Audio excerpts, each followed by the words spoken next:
At a swamp forest, something pulsed with a strange glow. Came from a chunk of wood. Inside that wood was an organism. It was a soft yellow slug-like creature, round and squishy, with a big bulging eye on top of its body. It looked around, confused about where it was. This organism remembered scrolling through his phone, reading manga in bed before he unknowingly fell asleep. He froze when it hit him. He had died and somehow ended up in another world. He chose not to overthink it since things like this happen, and people usually accept it fast. Instead, he decided to stay practical, check his surroundings first, and figure out how to survive. He started shouting, asking if anyone was there.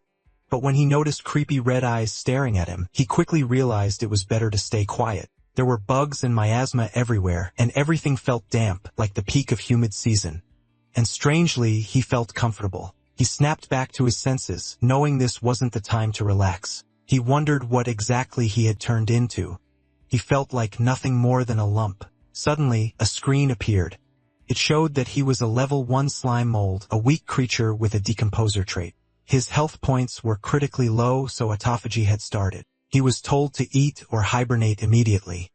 He tried to process the fact that he had reincarnated as a slime mold and that his health was dropping. If he didn't eat soon, he would die again. He quickly looked around searching for anything edible. Then he remembered his trait, decomposer. Slime molds are decomposers. They can eat wood, so he tried it. Now he understood how slime molds eat. The moment he thought about eating, his body spread out and wrapped around the target. The taste was surprisingly okay, like a soggy biscuit. After 15 minutes, he had already eaten a noticeable chunk of the tree, and he was full. A notification appeared saying he gained enough experience to level up. He reached level 2, and his health became full 35/35. Another noticed that he wouldn't gain experience from deadwood for 1 hour. He also gained 1 skill enhancement point. The available skills were Decompose at level 6 and Pulsation at level 2.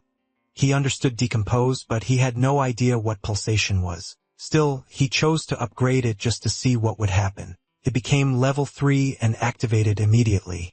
He learned that it allowed the protoplasm inside him to flow back and forth, creating movement. Felt almost magical. The moment it activated, the knowledge just appeared in his mind, even though he didn't think he had a brain anymore. Since eating wood wouldn't give him experience for a while, he decided to explore. To him, it felt almost magical that he could change his body shape whenever he wanted. He spotted a mushroom nearby. If a human ate something random like that, they'd probably end up in a coffin.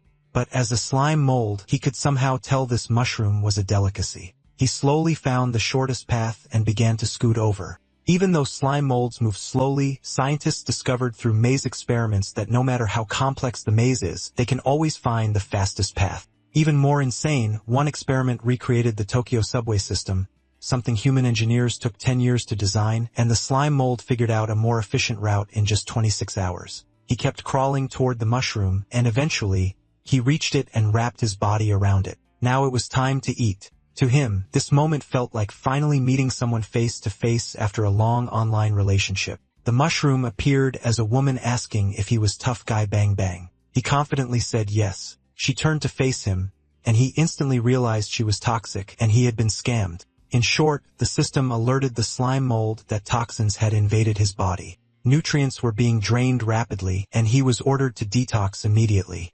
He had been poisoned, so he quickly pulled himself away.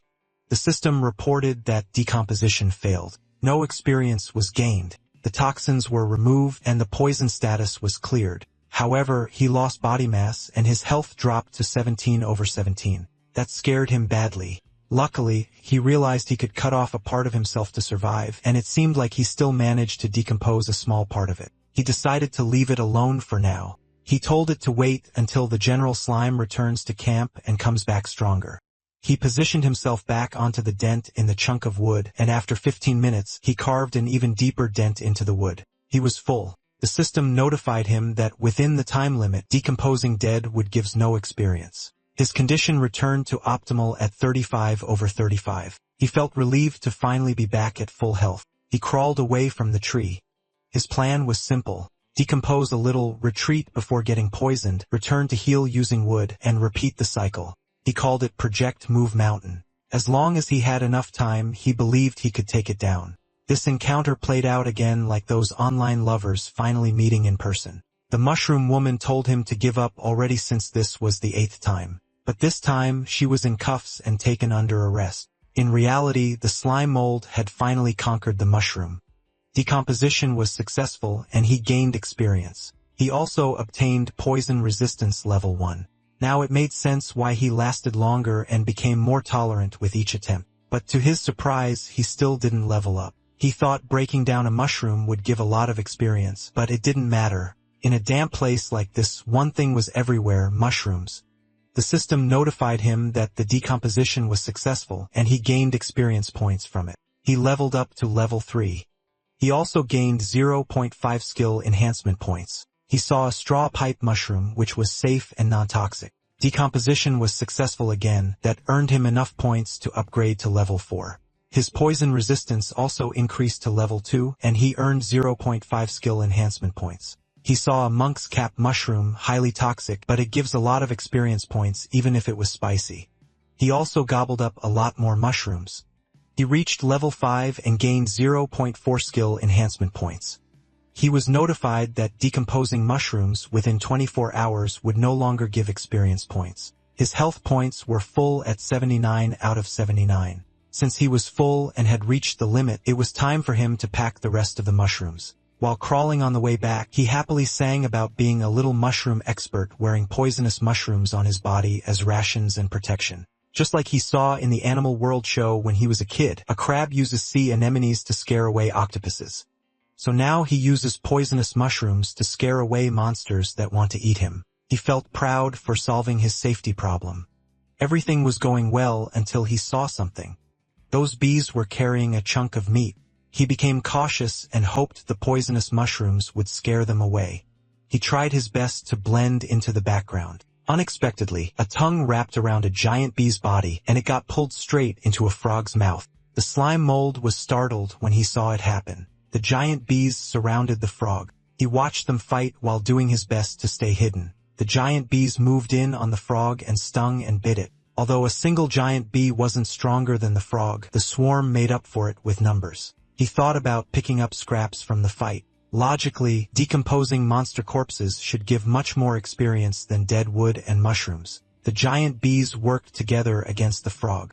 Eventually, the frog counterattacked with an empowered tongue. Using its long tongue, the frog slapped all the giant bees away, and then it gathered them into its mouth. The slime mold kept watching.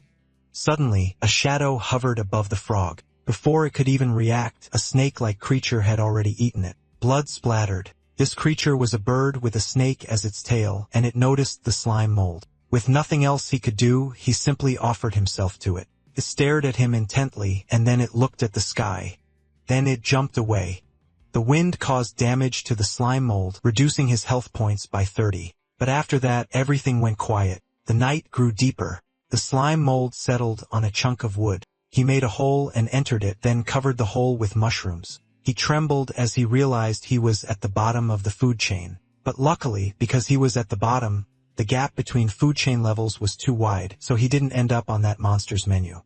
At this point, the slime mold was already at level 5. His title was Weak Creature, and his trait was Decomposer. His health points were at 79 out of 79, and he had 13 remaining skill points. His skills were Decomposition at level 6, Pulsation at level 3, and Poison Resistance at level 2. Even leveling up 4 times in one night didn't change the fact that he was still a weak creature. As a slime mold, he wondered how he could survive and rise in the days ahead. He was exhausted and sleepy. He hoped it was all just a dream, and that when he woke up, he would be back under his blanket. Morning came. The mushrooms he used as cover started to melt from the acid. The acid dropped on him, causing him to lose some health points. He woke up from the pain and burst upward. The system notified him that he had gained a new skill called Burst Level 1. It stimulates the cytoplasm in his body to flow in one direction instantly, creating a powerful thrust. He can use it once every 5 minutes. The mushroom scattered as he suddenly shot upward. He looked around to see who caused it. It was a snail that spat out acid. It melted the mushroom and then took a bite of it. The slime mold got furious at the stinking snail. The snail noticed him. He was angry that it stole his mushroom. But what made it worse was when it dripped its saliva on his face, almost melting him. That, to him, was unforgivable. The snail tried to communicate with him, but he told it to stop acting like the victim. The snail looked dejected. Seeing that made him pause. They were both just struggling to survive, wandering this world, and trying to find something to eat. Maybe he was being too harsh. He decided not to make things harder for it. There were plenty of mushrooms anyway, so sharing a little wouldn't hurt. He told it to go ahead and eat. The snail happily gobbled up the mushroom. The slime mold suddenly felt like he had seen this kind of situation before. It was like a friendship born from a fight, a classic hot-blooded shonen trope.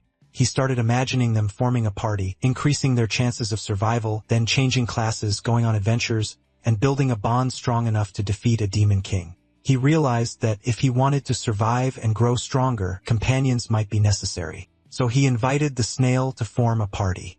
They could watch each other's backs, and he would make sure it always had mushrooms to eat. The snail looked confused. Then out of nowhere, it tried to eat him. It shocked the hell out of him. He barely managed to dodge, but he still got injured and lost 12 health points.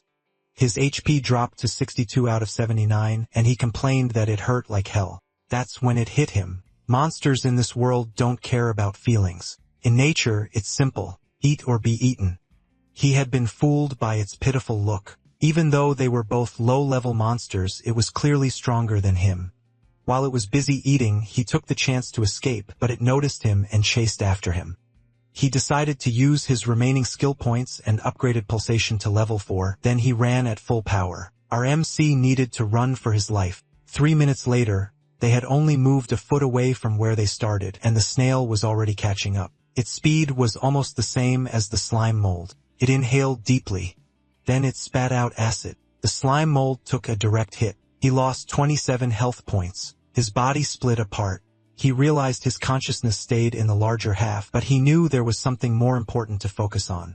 The snail approached him and opened its mouth, and it ate him. He split his body again, and the smaller part escaped. The snail was ruthless, and all he could do was endure. After the snail finished eating that part, it came for him again. He grabbed a nearby mushroom. The snail lowered its drooling tooth-filled mouth toward the small yellow slime mold. But instead of being eaten, he used burst and shoved the mushroom straight into its mouth. Choked on it. It tried to shake the blockage away. But a few seconds later, it dropped dead. The system notified him that the target had been defeated. He gained experience points and leveled up to level 6. He also gained 0.6 skill enhancement points. His strategy worked exactly as he expected. He realized that even though the snail had many teeth, it still relied on acid to dissolve food first because it had no poison resistance. The slime mold rejoiced after successfully defeating his first monster in this world. He became curious about what kind of surprise decomposing a monster would bring. He realized that the snail meat was slimy and disgusting, but he knew better. So he tried to pretend it was like eating fancy French cuisine. That didn't help. It just made him want to vomit. The taste was horrible. It was salty and sour, and the texture felt like thick snot. It was disgusting to the core. The system showed that the decomposition had been terminated, and he gained no experience points. He thought about throwing it away, but that would be a waste, especially since he risked his life to get it. And if he didn't get stronger soon, reality wouldn't allow him to be a picky eater anymore. His choices were simple: die or endure. So he tried again. He even pretended to pinch his nose, despite not having one, and swallowed it in one gulp. It was still disgusting. But this time, he finished it completely. He threw the shell away, and right after that, the system notified him of the experience points he gained. He leveled up to level 7 and was restored to his optimal state. He couldn't believe he was restored because he felt even worse. He now had 1.4 remaining skill enhancement points. His upgradable skills were Decomposition level 6, Pulsation level 3, Poison Resistance level 3, and Burst level 1. He simplified them in his head. Decomposition means eating, Pulsation means running away, Poison Resistance means tanking hits, and Burst also means running away. He complained that he didn't have a single skill meant for attacking, but complaining wouldn't change anything. He also knew his strength wasn't enough. Even if he had an attack skill, he wouldn't dare provoke stronger predators. So he chose to upgrade Pulsation. Pulsation leveled up to level 4. He immediately wanted to test how much faster he had become. In one movement, he covered a distance of 20 centimeters. It was definitely faster, but 20 centimeters per second is only 0.78 kilometers per hour, and that made him want to cry. 1 week later, he had almost finished consuming the tree trunk. Hiding there was safe, but his resources were nearly gone. He only had enough left to level up twice. Now that he understood the physical limits of a slime mold, he decided it was time to find a new base. He decided to resupply one more time before setting off. By flattening his body and spreading into vein-like strands, he could move in multiple directions at once. The higher his health points, the more cytoplasm he had, and the wider his exploration range. He branched out like vines. In one direction, the system notified him that he successfully captured 3 white fungus mushrooms and stored them in his body. On the opposite side, he captured 6 small straw mushrooms and stored them as well. After mastering control of his body, he could store things inside himself or even decompose them while exploring, greatly increasing efficiency. In other parts of his body, he continued decomposing and it was successful, earning him experience points. His poison resistance increased to level 4. Then he reached something that couldn't be decomposed, and it hurt him. He lost 9 health points. He immediately realized it was that thing again. He was hit by acid. Fortunately, his speed had improved. This time, he only lost 7 health points. Suddenly, a snail appeared right in front of him. He noticed this one was much faster than the previous ones. Still, he felt confident he wouldn't get hit again. Unfortunately, the moment it spat acid, he was struck head-on and lost 33 health points. The snail looked relieved, but in the next moment, it was caught off guard. The slime mold shoved a poisonous mushroom into its mouth. He revealed that he let himself get hit on purpose. After learning its weakness, dealing with it was as easy as flipping a hand. That was the difference in intelligence. The snail struggled, but he didn't let go. The poison spread through its body. Soon after, the system notified him that decomposition was successful, and he leveled up to level 10. The slime mold felt uncomfortable, but he couldn't deny it. The experience gained from decomposing monsters was incredibly high.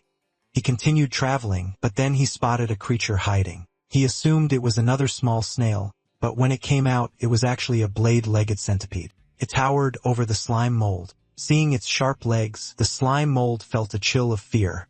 It rushed toward him at high speed. He tried to keep it away by waving mushrooms, but it simply sliced them apart. The slime mold realized that trick wouldn't work on this one. In the blink of an eye, the centipede wrapped around him and tried to bite him. The strange part was the slime mold's body was immune to sharp blade attacks. To his surprise, experience points were practically being delivered to him, so he didn't hold back. A few hours later, he found another target and another one, but this time it was a bee. It looked delicate and pretty, so he felt a bit bad that he couldn't reach it. He saw a cockroach too, but decided to just ignore it. He kept moving forward, happily devouring mushrooms along the way. At this point, he had reached level 13, with health points at 157 out of 157. He had 0.1 remaining enhancement points. His skills were Decomposition level 6, Pulsation level 8, Poison resistance level 4, and Burst level 1. He realized that eating meat made a big difference. The leveling speed was much faster. He started to think that being a slime mold wasn't so bad after all, and suddenly he felt like he could do it again. The slime mold started thinking about changing his diet. He especially wanted to try frog legs. Following that logic, as long as he survived the hardest early stage, everything after that would snowball. His growth would become unstoppable, and ruling this world wouldn't be far off. Along his path, he noticed another pool of water. He realized that the mangrove forest was full of pools like this. That made him think there must be plenty of resources underwater. He grew curious about exploring it, so he tried. But the moment he entered, his body swelled up so much that he felt like he might explode. The slime mold reacts to its surroundings. When it loses water, it shrinks. When it absorbs water, it swells. Like a red blood cell placed in fresh water, it expands uncontrollably, reminding him how fragile a single-celled life form really is. He quickly gave up on exploring underwater for now. Suddenly, something rose from the water. He froze when he saw a crab. The crab stayed low in the water, its eyes twitching as bubbles came out of its mouth. The slime mold immediately started thinking about how tasty it would be. Those thick, juicy claws, the rich crab roe. Finally, real food after eating bugs for so long. He even tried inviting it to come closer. The crab moved onto a rock in the middle of the pool. He stayed cautious. He realized the crab wasn't falling for his tricks, so he decided not to waste more time. Jumping into the water just for a bite wasn't worth the risk. He thought of another method, maybe dissolving poisonous mushrooms into liquid and pouring it into the water. But suddenly the crab attacked. It fired a barrage of bubbles. The attack hit him directly, pierced through his body. The slime mold went pale as he saw the hole left by the water blast. Before he could react, the crab fired again. He rushed away and hid behind a tree. He realized that this creature's water attack could actually hurt him. Its strength was clearly on a different level compared to the bugs he fought before. If he stepped out, he'd become an instant target. So he waited. This would turn into a battle of patience. After a while, the crab went back into the water. He peeked out and thought it had given up, but then to his surprise, it climbed onto the shore. It moved fast and rushed straight toward him. He panicked. The moment he realized it truly intended to eat him, he hurried and climbed up the tree. He was left speechless when he suddenly became the prey. After climbing the tree to create some distance, he thought of circling around the trunk so the crab wouldn't be able to hit him with its water attacks. But on the tree trunk, he ran into another creature. It startled him at first, but when he realized it was just a spider, he told it to move. Didn't. He started getting annoyed. He warned the spider not to be ungrateful and move aside. He even bragged that he had eaten plenty of bugs like it. The spider attacked. It used arachnid slash and cut off a part of the slime mold's body. He was shocked. He thought he was immune to blade attacks. He lost 30 health points. The spider was level 16 and its technique, Way of the Sword, was already at level 8. While he was distracted, a water attack shot toward him. It hit him, making him lose another 17 health points. Now he had the spider in front and the crab behind him. He felt incredibly unlucky. Once again he was cornered. The crab fired a bubble barrage, its water gun. The slime mold quickly deformed his body, causing the attack to hit the spider instead. The spider lost a limb. It froze for a second, then it got furious and turned on the crab. It fired arachnid silk shot followed by another arachnid slash. But the crab blocked it with its crustacean carapace skill. Then it counterattacked with crustacean clamp while the spider responded with arachnid silk control. The crab was immobilized. The slime mold's plan worked. He shifted the aggro, letting the tiger swallow the wolf. The crab struggled to break free. The spider aimed for its eyes, but at the last second, the crab shoved it away. The impact was strong enough to make the spider's limbs tremble. Then the crab kept attacking the spider. The spider created distance. Then it wrapped the crab's claw in its web. It circled around the crab while continuously using arachnid silk control. The crab was fully immobilized, and the spider looked proud of its work. The slime mold didn't expect the spider to turn things around like that. But then the spider noticed something strange. The bubbles coming from the crab's mouth started moving. A surge of water burst out. The crab went into a frenzy. It spun wildly while firing water blasts in all directions, and it sliced through the spider's body. The attacks were everywhere. Its survival instincts had kicked in.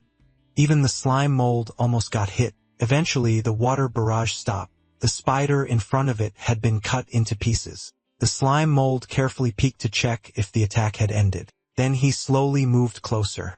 He noticed that the crab had weakened after that outburst. Now he had to finish it, but how? If he covered its mouth, he'd risk getting eaten. If he used poisonous mushrooms, he wouldn't be able to force them in once the crab shut its mouth. And if he waited too long, it might recover and become even harder to deal with. Then he noticed a rock nearby. He tried to store it in his body, but the system notified him that he didn't have enough space. He remembered that his internal storage depended on his health points. Since he had lost a lot of his body earlier and the rock was huge, it didn't fit, so he spat out all the mushrooms first. This time, he successfully stored the rock. The weight shocked him. It was insanely heavy. The crab turned its eyes toward him as he declared he was there to collect it. He jumped down from a branch with the rock inside his body. The crab, sensing danger, fired another water blast. It was still trying to fight, but the rock was already coming down and it crushed the crab. Just like that, the fight ended. The winner of this three-way battle was the slime mold. He gained experience points and leveled up to level 14. He proudly declared himself the victor. Now it was time to feast. He settled into a new tree trunk and placed both the crab and the spider inside. Then he happily dug in. First, he chewed on the crab claw. He was amazed by how delicious it tasted. Until now, he had been eating wood that tasted like moldy biscuits or slimy snails and bugs with all kinds of weird flavors. This was the first time he had tasted something truly good since his reincarnation. It almost made him cry.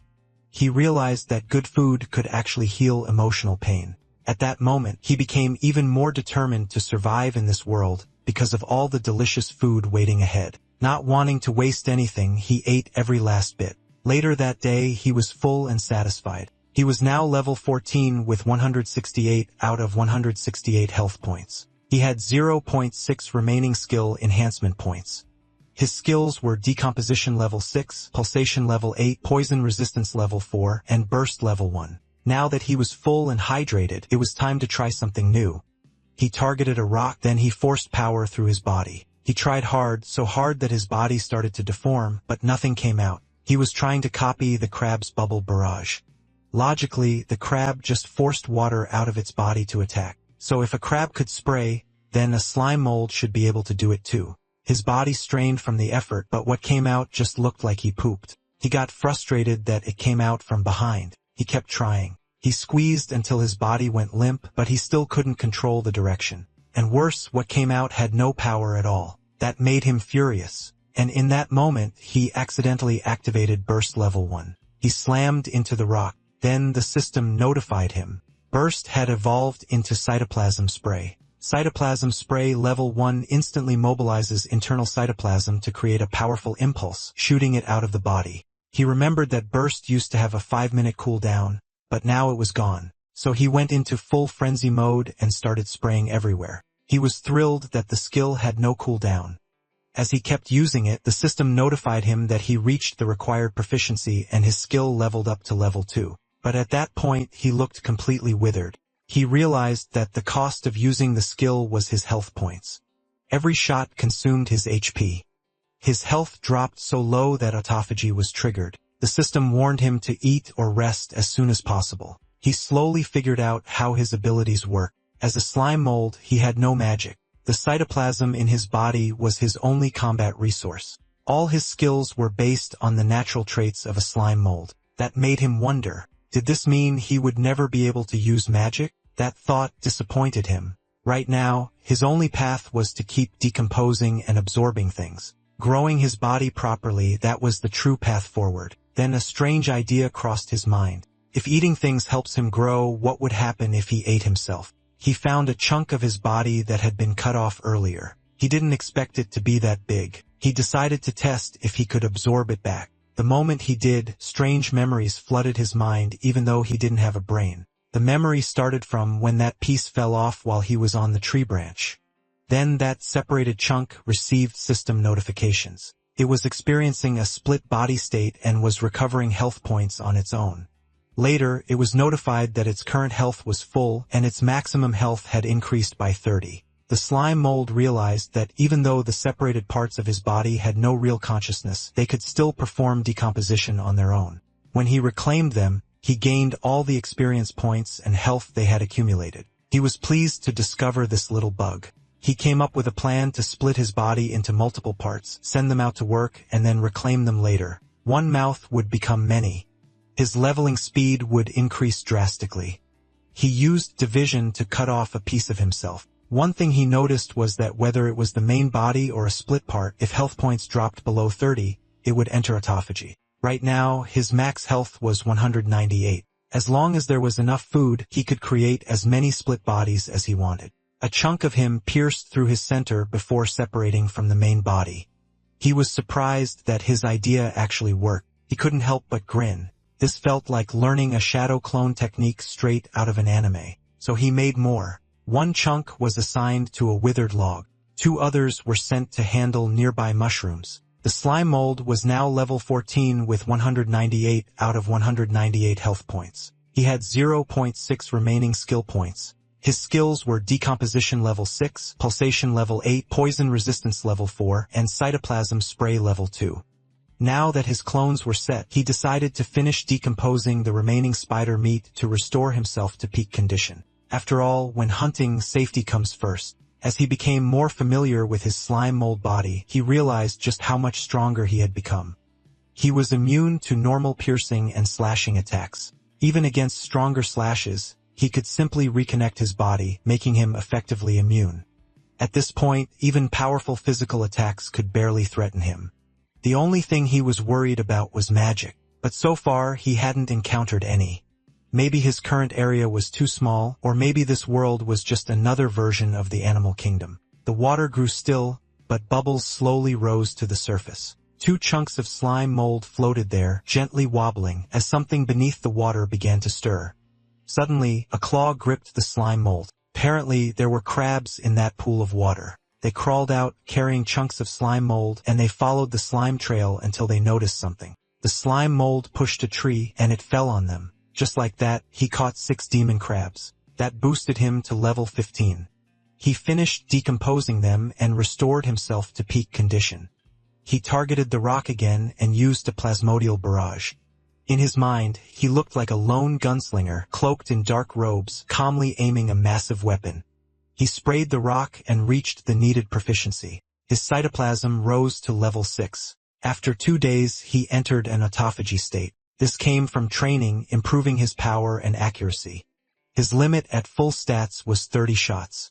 He started thinking of a way to get even stronger. He took a mushroom and a stone to add some spice to the move. He wrapped poisonous mushrooms and fired them, letting him poison targets from a distance. By the same logic, if he wraps stones and shoots them, he can boost physical damage. He tested it on his practice target, and it worked. Confidence surged through him. The slime mold narrowed its eye, now fully convinced of its own genius. Suddenly, he heard a sound from the tree hollow. At first, he thought it was a bird, but the creatures glowed like fireflies. He climbed the tree. His curiosity took over. When he reached the hollow, he was surprised to see a glowing bird. It was exactly what he imagined earlier. He quickly backed away after seeing a monster that could use magic. He retreated as fast as he could. The bird watched him, and then it used symbiotic scrying. The bird shared its vision with a pink-haired human. She was with a team of adventurers. The blonde, middle-aged man asked if she found anything. She said no, but mentioned spotting a slightly strange little monster. The magician in the party found it strange that they hadn't encountered a single high-level monster on the road. The pink-haired girl rode a beast that looked like a bear, which she called Little Steelback. She ordered it to sniff carefully and guide them to the way out. Their magic communication couldn't reach the guildmaster, as if everything had been cut off. Meanwhile, the slime mold sensed that the beast had noticed him, so he ran as fast as he could. He knew he couldn't mess with that thing, but he had no idea where to go. He thought about crossing the river and hiding there to stay safe, but he didn't know how to get across. He applied the momentum theorem, and while mid-air, he activated plasmodial barrage. He flopped onto the other side, losing 80 health points.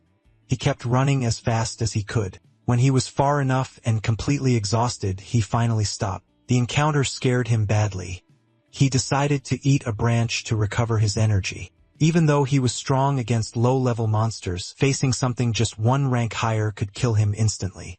Suddenly, he felt an ominous presence. He panicked, thinking something had chased him there. The pressure felt even worse than that snake crane monster. He wondered if it was the owl, but then he realized it wasn't the owl. A long, severed body part lay on the ground, its surface covered in thick, overlapping ridges. The end was scorched and still burning, heat rising as it twitched faintly among the broken wood. It had crushed the surrounding trees. He froze when he saw it. It was a finger. He immediately thought of it as a golden finger. His instincts told him that if he decomposed and absorbed that high-level magic beast's finger, he could bridge several gaps in strength instantly. He might even evolve because of it. He moved closer to it. Once on top of it, he began dissolution. His body spread out and it got to work. However, the system notified him that decomposition failed because the skill level was too low or the target's level gap was too large. It triggered inviolability and his cells suffered backlash. He continuously lost health points, so he activated autonomy, splitting his body and propelling himself away from that part. He landed on a nearby branch and started eating it. He was annoyed at what just happened. If he had known, he would have used all his enhancement points there first. A top-tier material was right in front of him, yet he couldn't decompose it. The feeling was like a eunuch visiting a brothel. The target was also too big. His internal slime mold space couldn't hold it, so he couldn't take it even if he wanted to. He kept thinking about what to do. He considered leveling up first, maxing out decomposition, then coming back later. He felt a tremor and thought it was an earthquake. The ground beneath him started to crack. Suddenly, it opened up, making the finger and nearby trees fall in. He immediately used plasmodial barrage to escape. He landed on another tree, but it was also affected. He knew he couldn't fully get away.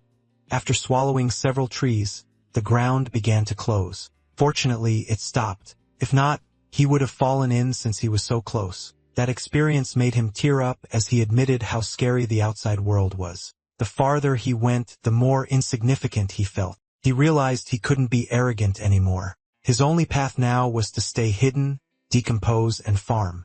Little did he know, underground, there were eggs and hidden treasures. The finger fell much deeper. It was surrounded by sharp spikes like it was inside a mouth. Then a violent impact tore through it. The slime mold's location was quite far from the owl, and it was also some distance from the golden finger. He made a temporary base there, decided to wait until tomorrow before going back to reclaim his split bodies. He used dissolution to create a hole in the tree trunk. He made the entrance smaller, then expanded the space inside. That way, slightly larger monsters wouldn't be able to get in.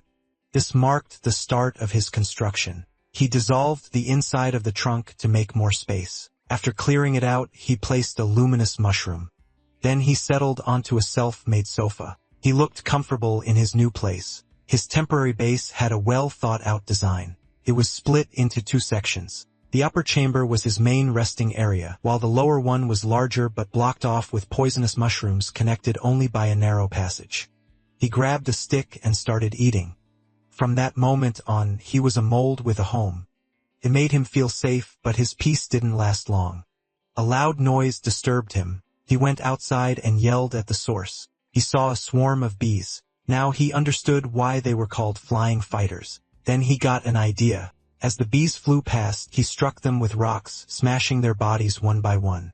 With that, he gained experience points. Because of what he did, all the bees turned toward him. He quickly hid inside. The bees followed him in.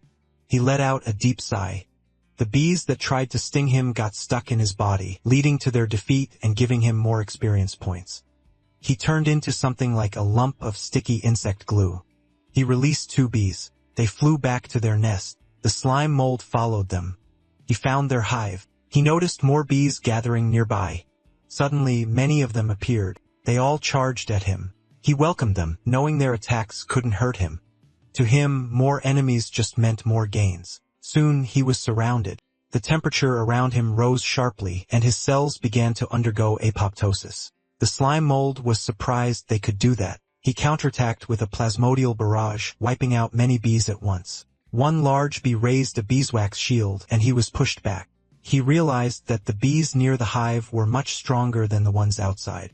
Then the bees pulled out their stingers and used them like wands. A small magic circle formed to summon more of their swarm. The slime mold realized this was an evolved form from a worker bee to a guard, and now a bee mage. The bee looked fierce, charged at him. Our boy then fired a plasmodial barrage and sprayed in all directions. Several bees were wiped out instantly, but there were too many in the swarm, and every attack consumed cytoplasm. His health points kept dropping. Luckily, he was firmly attached to a large tree. By shape-shifting and slipping into the trunk to decompose it, he could keep resupplying. His health points began to recover. More bees with beeswax shields appeared. He used a stone to strengthen his attack, but there was only one stone left in his face. He kept striking the shield. Some bees tried to sneak behind him. He found it funny that they delivered themselves right to him. They got stuck in his body. He acted like he had no choice but to accept them. He gained 4 bee spears and 1 bee stinger. Now his space was almost full. He threw a stinger coated in slime, and it pierced through the bee's shield and hit directly. The bee mage finally made its move. It formed another magic circle. The slime mold noticed the others starting to retreat now that they understood how strong he was. The bee mage continued to wave its wand. The bee mage created a golden orb. The slime mold thought it was honey and wanted to taste it, but it was a spark ember, a basic form of magic. The bee mage moved its wand, directing the ember toward the slime mold. He was caught off guard. He lost 70 health points. More fireballs followed. This was a strong counter against him, especially with the splash effect. Now that he understood he couldn't win, he decided to run. He scurried away as explosions went off behind him. He fired back with a plasmodial barrage. The bees saw it coming, and a bee warrior stepped in front to shield the mage. The bee mage kept launching fireballs while staying protected. Our MC then noticed it could even buff itself, which felt completely unfair. He ran faster, starting to panic. The bee mage summoned another swarm. This time it called self-destruct bees. They rushed straight at him. When one hit the tree trunk, it burned a hole through it. Then came a chain of explosions. The slime mold was blasted away. He landed on a branch. The bee mage kept watching him. He tried to stabilize himself, but the branch snapped. He began to fall as the bees closed in around him. Meanwhile, the bee mage prepared a larger fireball. When it was ready, it launched it toward him. Now, aside from being surrounded by self-destructing bees, a massive fireball was also chasing him. It felt like the sun itself was falling on him. The explosion was so huge that it even caught the attention of those near the lake. Smoke covered the area. Trees were burned. The bee mage ordered the bee warriors to stay on guard. Suddenly, it sensed something. The slime mold launched a sneak attack on the nest. The bees rushed toward him, but he told them they were too late. Most of their forces were outside, and the few left couldn't stop him. From the very beginning, while burrowing into the tree trunk to decompose and recover, he had also been quietly extending his body, creating a hidden passage to the nest. Then, when he was forced behind the trunk, he used most of his health to create a split body to distract them. As expected, they focused all their attacks on the split body, giving him the chance to slip through the passage into the nest. He dove inside and spread his body like branches to search. Covered a wide area. The first chamber he checked was wrong. The next one was also a dead end. He got excited when he found where they stored honey, but it wasn't what he needed. He decided to come back for it later. He moved deeper through the trunk and finally found what he was looking for. It was the queen bee. The bees rushed toward him. They were furious and terrified. Our MC grabbed the queen as a hostage. The queen struggled in anger but couldn't do anything under his grip. The bee mage let out a loud buzz, giving commands to the others. The bee warriors raised their shields. The slime mold realized there was no room for negotiation. Without hesitation, he smashed the queen's head with a rock. The bees fell into despair. They lost their strength and dropped. The queen bee was like the core of the swarm. Once she died, the entire colony collapsed and broke apart. At first, he thought about negotiating, but it seemed that low-level monsters only followed instinct. He gained several levels, reaching level 17. The system notified him that his experience points had reached the level-up requirement. Decomposing bee waste within 24 hours would no longer grant experience points. Health points exceeding the maximum would be cleared after an hour. The slime mold had now reached level 21. His achievement was Weak Creature, and his trait was Decomposer. His health points were at 918 out of 802. He had 0.3 remaining skill enhancement points. His decomposition was level 7. Pulsation was maxed. Poison resistance was level 7. Cytoplasm spray was level 6, and central command was level 2. Decomposition didn't just boost his poison resistance. He also gained a new skill called central command. However, when he tried adding a skill point to it, nothing happened. He wondered if it was because he didn't have any subordinates to control. The system informed him that decomposition level 7 was a racial skill, meaning it could only be increased through proficiency. He originally planned to max it out for scavenging, but he didn't expect that racial skills couldn't be upgraded with points. Instead, he would have to focus on maxing pulsation first. Fortunately, the rewards this time were plentiful. As his health points increased, the internal slime mold space expanded as well, and the honey was also a valuable resource. If he absorbed the honey, each one would grant him 400 health points. Aside from that, he still had a few stones stored inside. He looked at the bee corpses scattered on the ground. He felt confused. Even without a heart, he still had mixed emotions. Ever since he turned the tables on that snail, he had stepped onto the path of a predator. He started with bugs, then spiders, then even crabs. Now looking at the bees, his mind drifted. He imagined a young crab waiting for his father to come home early and play with him, but that child would soon learn the truth. The father called the mother, saying he had to entertain clients and couldn't come home to play. The mother told their child to understand, saying his father was working hard for the family.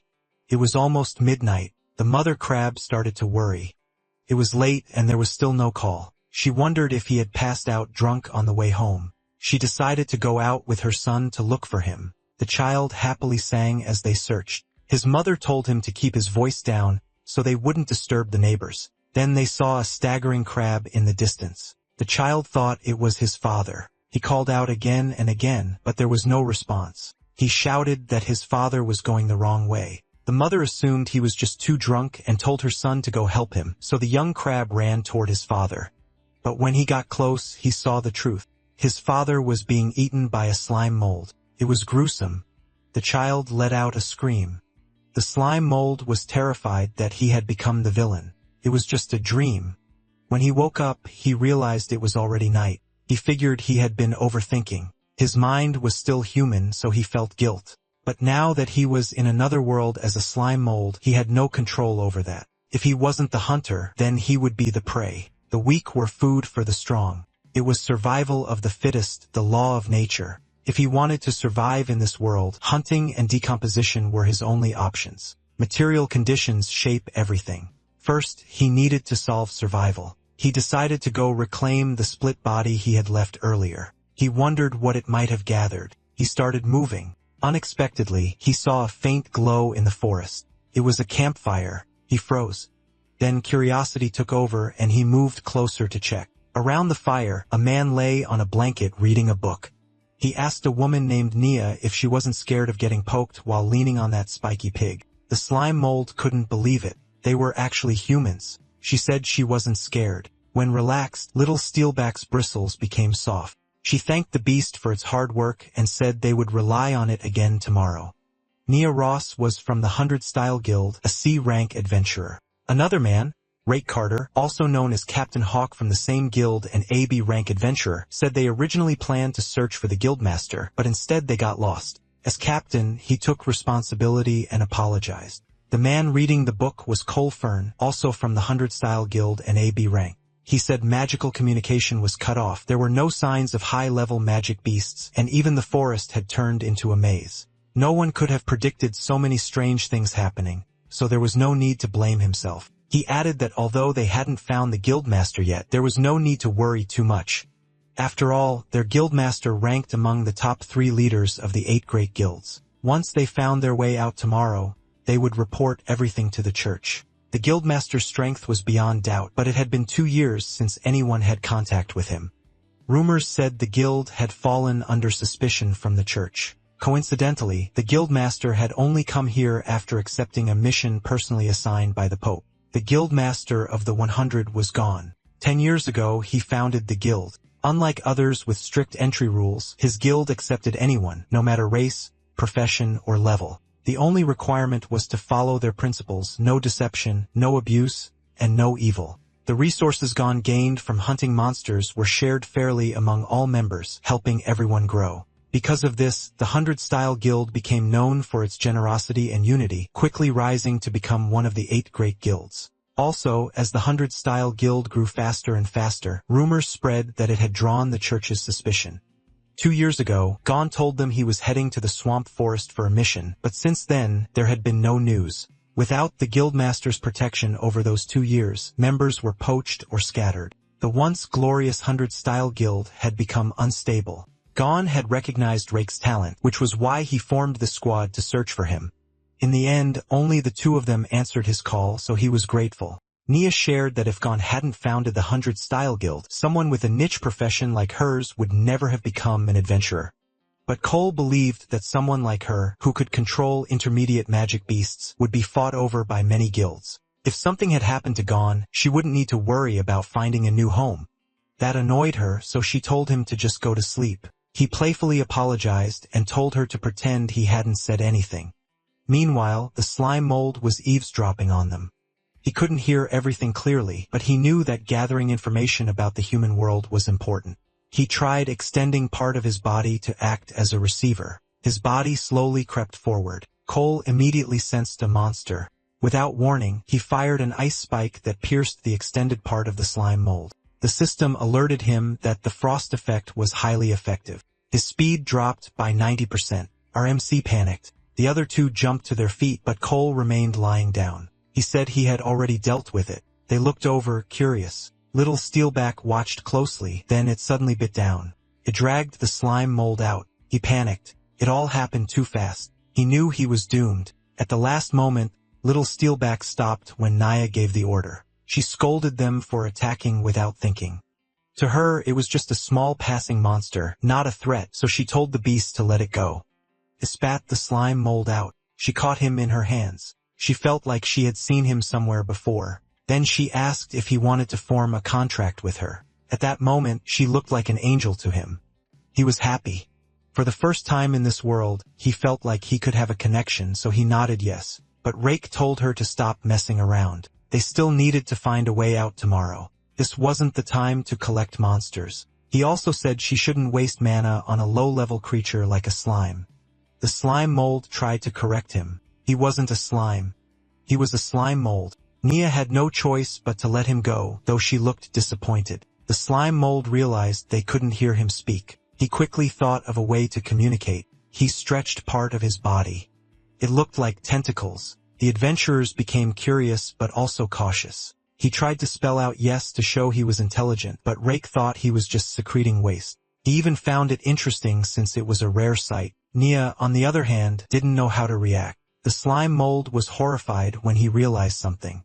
These people didn't speak his language. He slowly backed away, feeling defeated. He gave up trying to communicate. If he pushed it further, they might see him as a strange monster and kill him. Still, at least he confirmed one thing. There were humans in this world. There was just a language barrier. The slime mold crossed the swamp and returned to where he'd been before. This time, he hoped he wouldn't run into the owl again.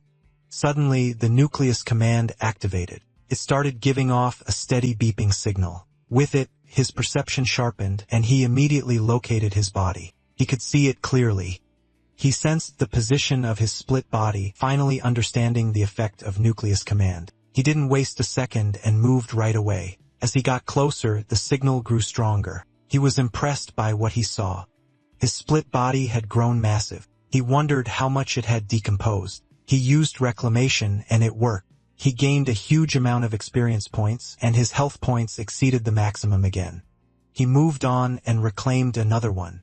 It succeeded, giving him more experience and pushing his health past the limit again. His poison resistance also rose to level 8. He kept reclaiming, reaching level 22. He moved to the next location, but the signal grew weak. He looked around searching for his experience pack. He found it among some mushrooms, but a snail was eating it. He attacked instantly and blew its head off. His body trembled. He felt bad for his poor little piece. Luckily, Dad was here to pick it up. He moved toward it, but suddenly a tongue shot out from the mushroom pile and grabbed the split body. It was eaten by a frog. He snapped. Anger hit him hard. He felt despair as his baby was devoured. He swore the frog would pay. He fired a plasmodial barrage. The frog noticed him, but it was too late. The attack hit its face. He wanted it to choke on it. Problem solved, or so he thought. For a moment, he even felt like he could go challenge that snake-tailed bird. But then our MC realized something was wrong. The frog caught the rock with its tongue, and then it jumped away. It slipped back into the water. But the slime mold wasn't about to let it escape. He waited, and the moment the frog peeked out, he blasted it with slime-coated rocks. The frog instantly dove back underwater. The rock sank into the pond. He grew annoyed. If it stayed underwater, he couldn't do anything. Suddenly, leaped out again. He realized something. Frogs were amphibians. They had to come up for air. This time, he would make sure it died. The frog launched itself with full force. The skill was called Power Release. Tried to swallow him whole, but at the last second he dodged. The frog slammed into a rock instead. While it was still midair, he countered with a plasmodial barrage. The attack struck its head, then he extended part of his body and latched onto a branch like Spider-Man. He landed safely on the trunk. He noticed the frog wasn't retreating. Instead, it was trying to lure him toward the pond where it had the advantage. After the hive battle, he had gotten a bit cocky. Now he realized something. Out here, you never really knew who was the hunter and who was the prey. He reminded himself to stay humble. The frog had lost its right eye from the attack. It became furious. It leaped toward him as he dangled from the branch. He had already used up all his stones. He followed his instinct and attacked first. But to his surprise, the frog ate what he fired. That caught him off guard. The frog climbed up the tree and shot out its tongue. It latched onto him. He was pulled toward it. He held tightly onto the branch. Unfortunately, the branch snapped. He panicked. He was about to be eaten. In a desperate attempt to escape, he twisted the part of his body gripping the branch and stabbed straight into the frog's mouth. The frog dropped. It bled heavily as it fell back into the water. That was too close. The corpse slowly sank and eventually disappeared. He felt a bit disappointed. It fell into the water so he couldn't decompose it. The surface showed a few bubbles. Then suddenly an attack shot toward him. Half of his body was instantly destroyed. The force was overwhelming. It even snapped the trees behind him in half. The frog emerged again and swallowed him. Its appearance had changed. The attack it used was called Sanctified Fall. Slime Mold's expression was basically, "What the hell?" The creature threw its head back, mouth wide open. Its eyes bulged as its body jerked violently. It unleashed red liquid from its eyes and tried to hit Slime Mold. Slime Mold extended part of his body so he could reach the branch and transfer there. He dangled and jumped from one branch to another. He stated that a wise mold doesn't fight when the odds are against him. He was surprised when he learned that the frog monster had a third form. If that was the case, he wondered why the one eaten by the snake crane earlier didn't transform or struggle at all. He knew it wasn't a difference in skill between individuals. He wondered how a low-ranking monster deserved such an insane form. He thought it was weird, but he decided to focus on retreating first. He was spooked when it got close to him. Apparently, the frog also used its tongue to dangle and move around like him. The nerves in its eyes bulged. It activated Sanguine Lash. A red tentacle shot out from its eyes, slashed the tentacle part of Slime Mold's body, and scraped across him. Instantly, he lost 199 health points. The system alerted him that a foreign object had invaded his cells. Decomposition started. He was shocked to learn that the blood was toxic and even poison resistance couldn't stop it. The frog attacked with a tongue lash. It got stuck to him and he got smashed to the floor. But he didn't panic since physical attacks don't do damage to him. Unexpectedly, he fell into the water. The frog lunged forward with its mouth wide open, ready to swallow Slime Mold. It clamped down on the Slime Mold. It was peaceful for a second until the frog suddenly realized Slime Mold was creeping out of its mouth. Slime Mold slowly made his way out of the mouth. He was constantly losing health points from the acid inside its mouth. Before he got digested, he needed to eject his main body, but just prying its mouth open used up all his strength. He couldn't split. The frog shoved him back inside its mouth. He had no choice left. He gambled, and a part of his body dropped into the water. The water entered his body. The frog started choking. His plan was to stuff it to death, but the frog struggled and still forced him deeper into its mouth. Slime Mold was forced to consume all the honey and gained 400 health points continuously.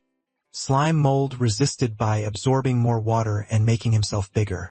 Eventually, the frog exploded and Slime Mold was free. The system notified him that he defeated the trash and earned experience points. Decomposition of the foreign object was successful, and he now obtained an antibody. He was dumbfounded, though. He had become huge. He obtained osmotic pressure, regulation at max. His health points were at 11,870 over 924. The excess health points would be cleared in an hour. The water kept flowing in. Because his body size increased, he had enough cell fluid to regulate the changes in osmotic pressure. It was such an unexpected gain, but he didn't like that his 10,000 plus health points were going to disappear soon. It was an achievement he got after emptying his inventory, so he decided to make the most of it. With his current body size, he imagined himself like a Godzilla. He thought of a great idea, which was the game called Rolling Sticky Ball. Slime Mold's decomposition was successful. He earned experience points.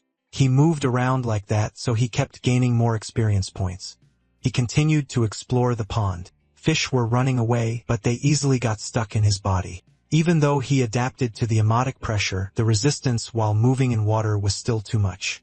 Those fish monsters were agile, so he relied on his size advantage to catch them. But it wasn't worth it at all, so he decided to go back to shore. He moved slowly, but he eventually reached the shore. A lot of things were stuck on him like rocks. There were also leaves and other materials. He safely managed to reach the shore. Some otters that were about to eat the fish noticed him. He said hello to them.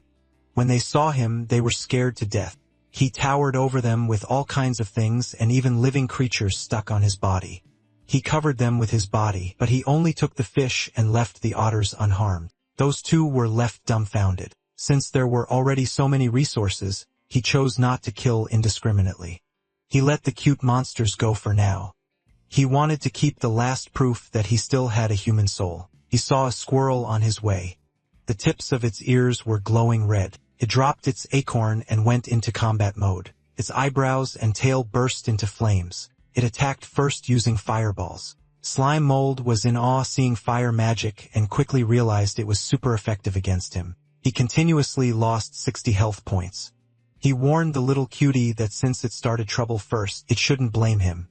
He engulfed it while lecturing it that playing with fire is prohibited in the forest. He decomposed it and left its bones. The system notified him of the experience points he earned. Meanwhile, somewhere in the forest, beasts were locked in a fight. A large lizard beast was struck by something that looked like a tree. It stood tall and twisted, like a living tree made of pale flesh. Long branch-like limbs extended from its body, bending at sharp angles, while a glowing core pulsed inside its split trunk. The lizard cried out as it took a huge hit to the head. It counterattacked with a water ball, which was actually acid spit. A portion of the tree melted. It ejected a slime-like creature, and it dove into another trunk and merged with it. The lizard was getting annoyed. It used Wild Rush and charged at it. The tree extended its vines to strike the lizard and stop it from getting closer, but the lizard dodged them well until a vine suddenly shot up from the ground. The lizard's foot was restrained, and a vine pierced through it. The vine inside the lizard's body slowly produced flowers, and those flowers bloomed. The lizard sensed something was wrong until eventually its eyeballs were covered in small boils, and then those boils exploded. It was in so much pain that it started moving wildly and slashed the vines restraining it. The tree didn't expect it to jump so high and land on its back. Its eyes were still bleeding non-stop. After that, it immediately stood up. Using its tongue, it activated thermal vision so it could still sense everything around it. It pushed forward and rolled its body, causing some of the tree's branches to snap. After that, it created some distance, then it released a water jet which was laced with poison. The core of the tree started to disintegrate. Then the lizard let out a loud roar. Its body trembled and its veins bulged. Then it transformed. It sensed something big. That was slime mold. Concurrently, the system detected a foreign object and activated the antibody. Decomposition was successful and he gained experience points. After receiving another notification like this, he became curious about what that foreign object was. He decided not to pay much attention since he already had antibodies. He hurried and swallowed more since there wasn't much time left. He kept rolling, but he sensed something wasn't right. Logically speaking, the area he had slimed over should have been dozens, if not 100 acres. He wondered why the forest was so dense. He considered that the earth itself might be moving. He saw a silhouette of an explosion, but it disappeared instantly. He thought he was just imagining things because there was no sound at all. The system notified him that the time was up, cleared the excess health points. He was back to his original form. Slime Mold was now at level 49. His trait was Decomposer and he achieved Weak Creature Lord. His health points were at 2,891 over 2,891. He had 16.8 remaining skill enhancement points. His decomposition was at level 7. Pulsation was maxed. Poison resistance was at level 7. Cytoplasm spray was at level 6, and central command was at level 2. He was impressed that after all that chaos, he reached level 49. The system notified him that nutritional overload was complete and the next activation requirement was increased by 5 times. No experience points would be gained from decomposing anything within 1 hour. His space was full, so he needed to clear it. He wondered what Weak Creature Lord meant. To him, it sounded like being the boss of a kindergarten. Decided to clear out the slime mold space first. Even though it expanded, there was too much junk and it was making him sick. His body swelled and tightened, the slime bunching into thick folds. The single eye bulged and shook as everything inside pushed upward moments away from being expelled. He vomited out all the junk like bones. He felt relieved once it was done. Now that he dumped everything out, he felt lighter. But since he wouldn't gain experience points for the next hour, he had no idea what to do. Suddenly, the system notified him that when he reached level 60, he could choose between class change or evolution. Just as he expected, it was the path for monsters in this world to grow stronger. He imagined slime mold magic like mimicry, That kind of change would make both class change and evolution bring a real transformation, like animals gaining intelligence. And with that form, he could learn magic and dominate the entire world. Suddenly, heard the sound of wings flapping. Something flew past him. There were 3 beam ages. He was surprised to see all 3 together. He decided to follow them. He caught up quickly. There were large lumps connected all around the trees. He was impressed to see that the nests were linked together in patches on a massive scale. He wondered if this was the evolved version of a swarm as a collective. The bees were busy with their own roles, until a 2-legged beast stepped on one of the nests, splitting it in half. It was a huge bird, and it started eating the eggs in the nests.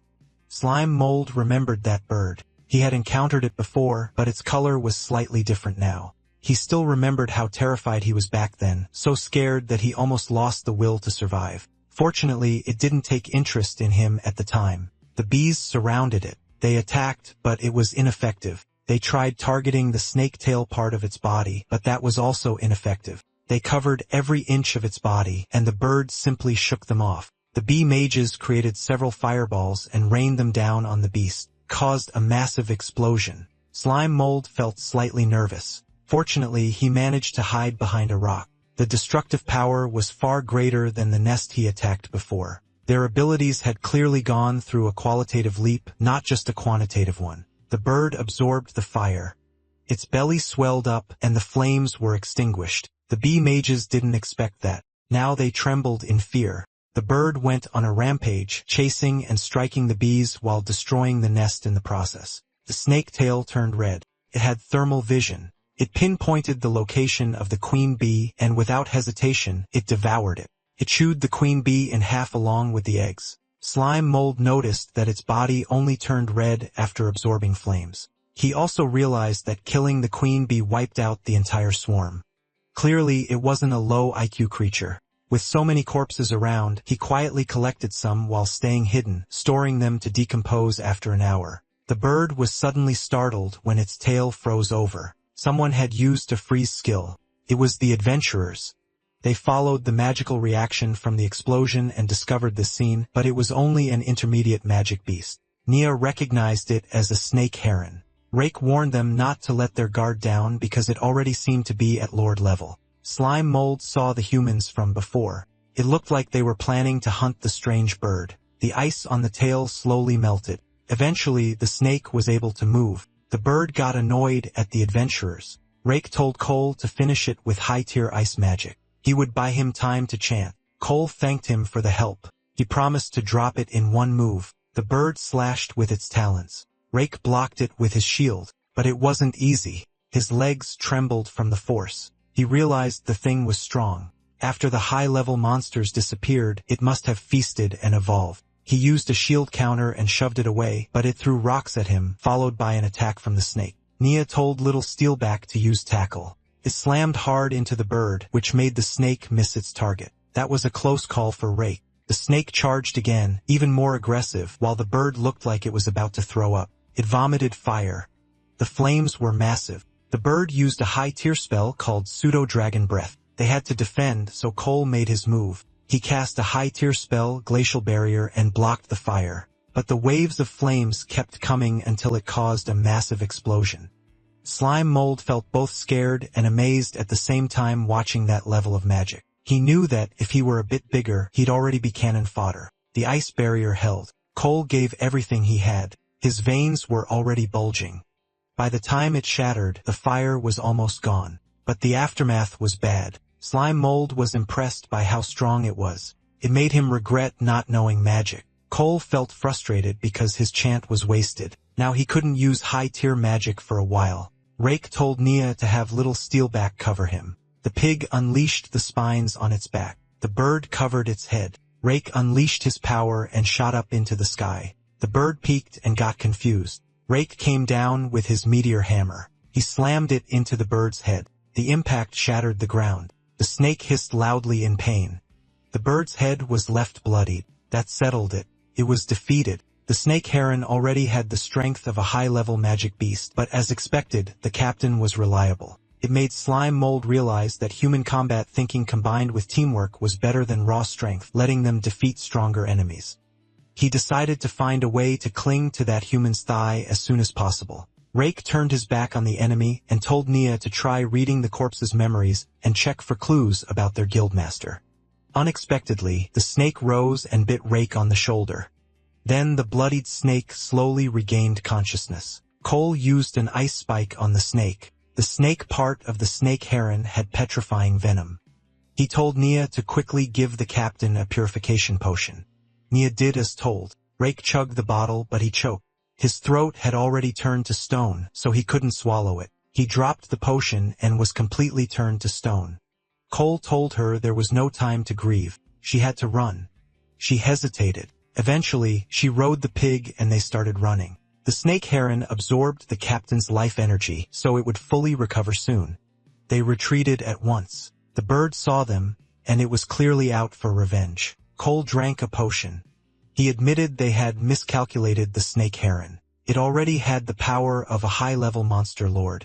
But as long as they could escape within a week and ask the church to send a royal priest, they could still save the captain. Suddenly, it appeared right in their path. He didn't expect it to recover so fast. He took command of the fight. The bird charged at him. Nia was terrified. She asked what they should do now. He told her not to be afraid. He already had a plan. He told her to save her magic power so they could get her out of this lousy place later. He used an intermediate spell, Ice Gatling. It struck the bird's leg and most of its body. The bird's neck swelled up. Cole could tell it was about to cast a high-tier spell again. He told Nia to ignore everything and just run.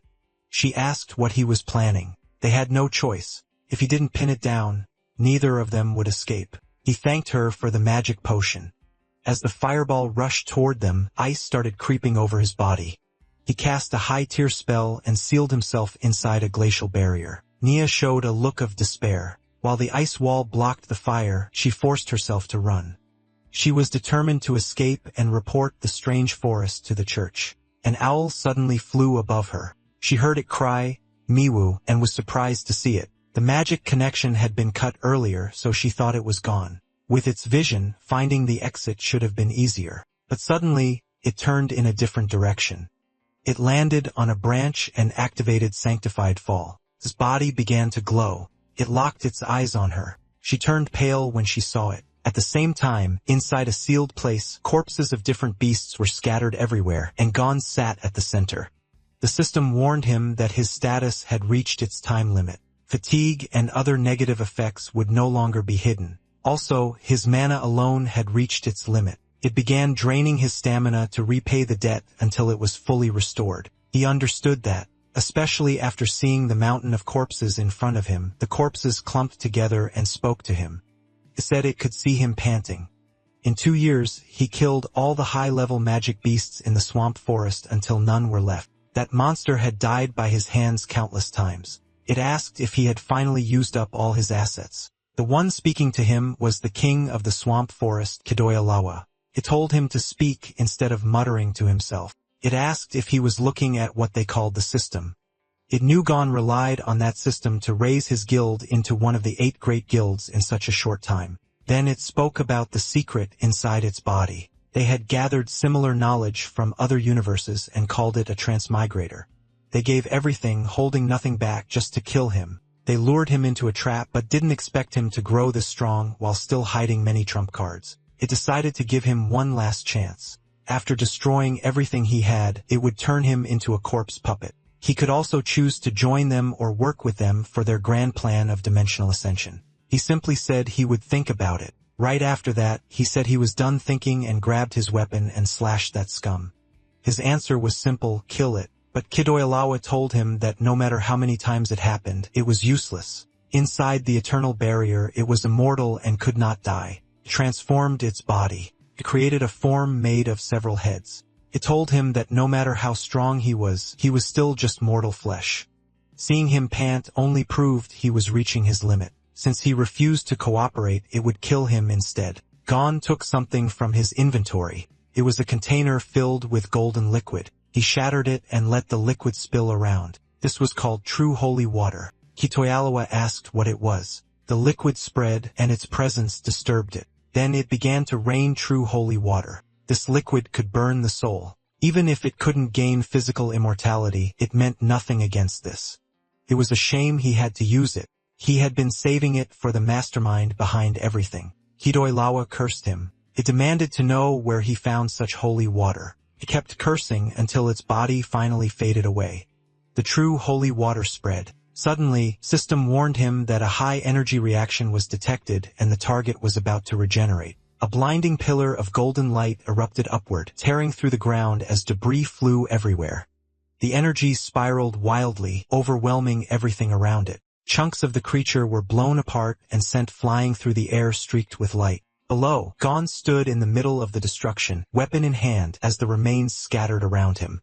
He confirmed that the final move was sanctified fall, but true holy water burns at the soul level. If the soul is gone, even sanctified fall cannot restore it. 𝖲kiRetoL entered sanctified fall mode, its massive body unfolding in midair. A bright golden core glowed at its center while thick tentacle-like limbs spread outward, radiating power. It laughed, enjoying how Gon almost killed it.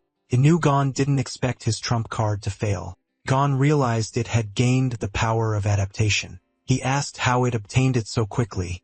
𝖲kiRetoL thanked him for that. It asked if he remembered the Dragon Emperor's finger he had cut off earlier with a single strike. It thought about how powerful his spear art was to cut even the Dragon Emperor's skin. After he cut it off, the finger disappeared, and it couldn't sense it anywhere in the swamp forest. It wanted to know how he did that. Fortunately, it seemed that some weak monsters who didn't know better had touched it. That triggered the Dragon Emperor's inviolability trait, allowing it to sense the corpse again and reclaim it. It used a technique called corpse reclamation.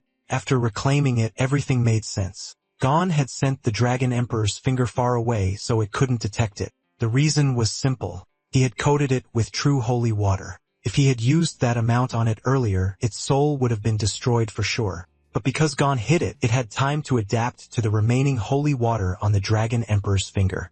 That's how it gained the power of adaptation. Now that all of Gon's cards were exposed, it was ready to kill him. A massive stone hand burst out of the ground, fingers spread wide as chunks of rock broke off and fell. Tried to crush Gon. The ground cracked violently, splitting into sharp, jagged slabs. Cracks spread outward as the earth collapsed. Several more giant stone hands pushed out from the shattered ground, fingers stretched wide. Rocks broke apart and rained down as they forced their way up. Then a sudden violent impact struck. Everything blurred as force slammed down again and again. The ground caved in, forming a deep pit. 𝖲kiRetoL called this technique earth burial. Deep underground, Gon used 20 layers of elemental runestone effects along with the skill earth attribute absorption. He forced his way out. He charged forward using his spear art, piercing all things. 𝖲kiRetoL knew that no matter how strong the weapon was, its durability would eventually run out. It asked Gon how long he planned to keep struggling. Countered with abyss magic, necrotic shriek. Gon glowed bright blue as energy gathered around him. He held his ground, charging power while a red force surged around him.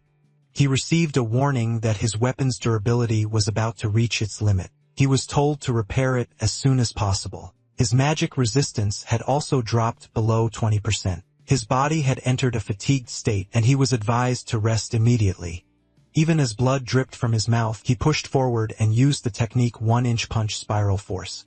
He was warned that using high-tier martial arts in his current state would cause irreversible damage to his body, but he didn't care. His weapon broke. 𝖲kiRetoL saw it and was pleased. Gon was overwhelmed. He crashed into the ground. His left arm bled heavily. It was completely ruined. 𝖲kiRetoL called him a fool. It said he should just die quietly instead of suffering like this.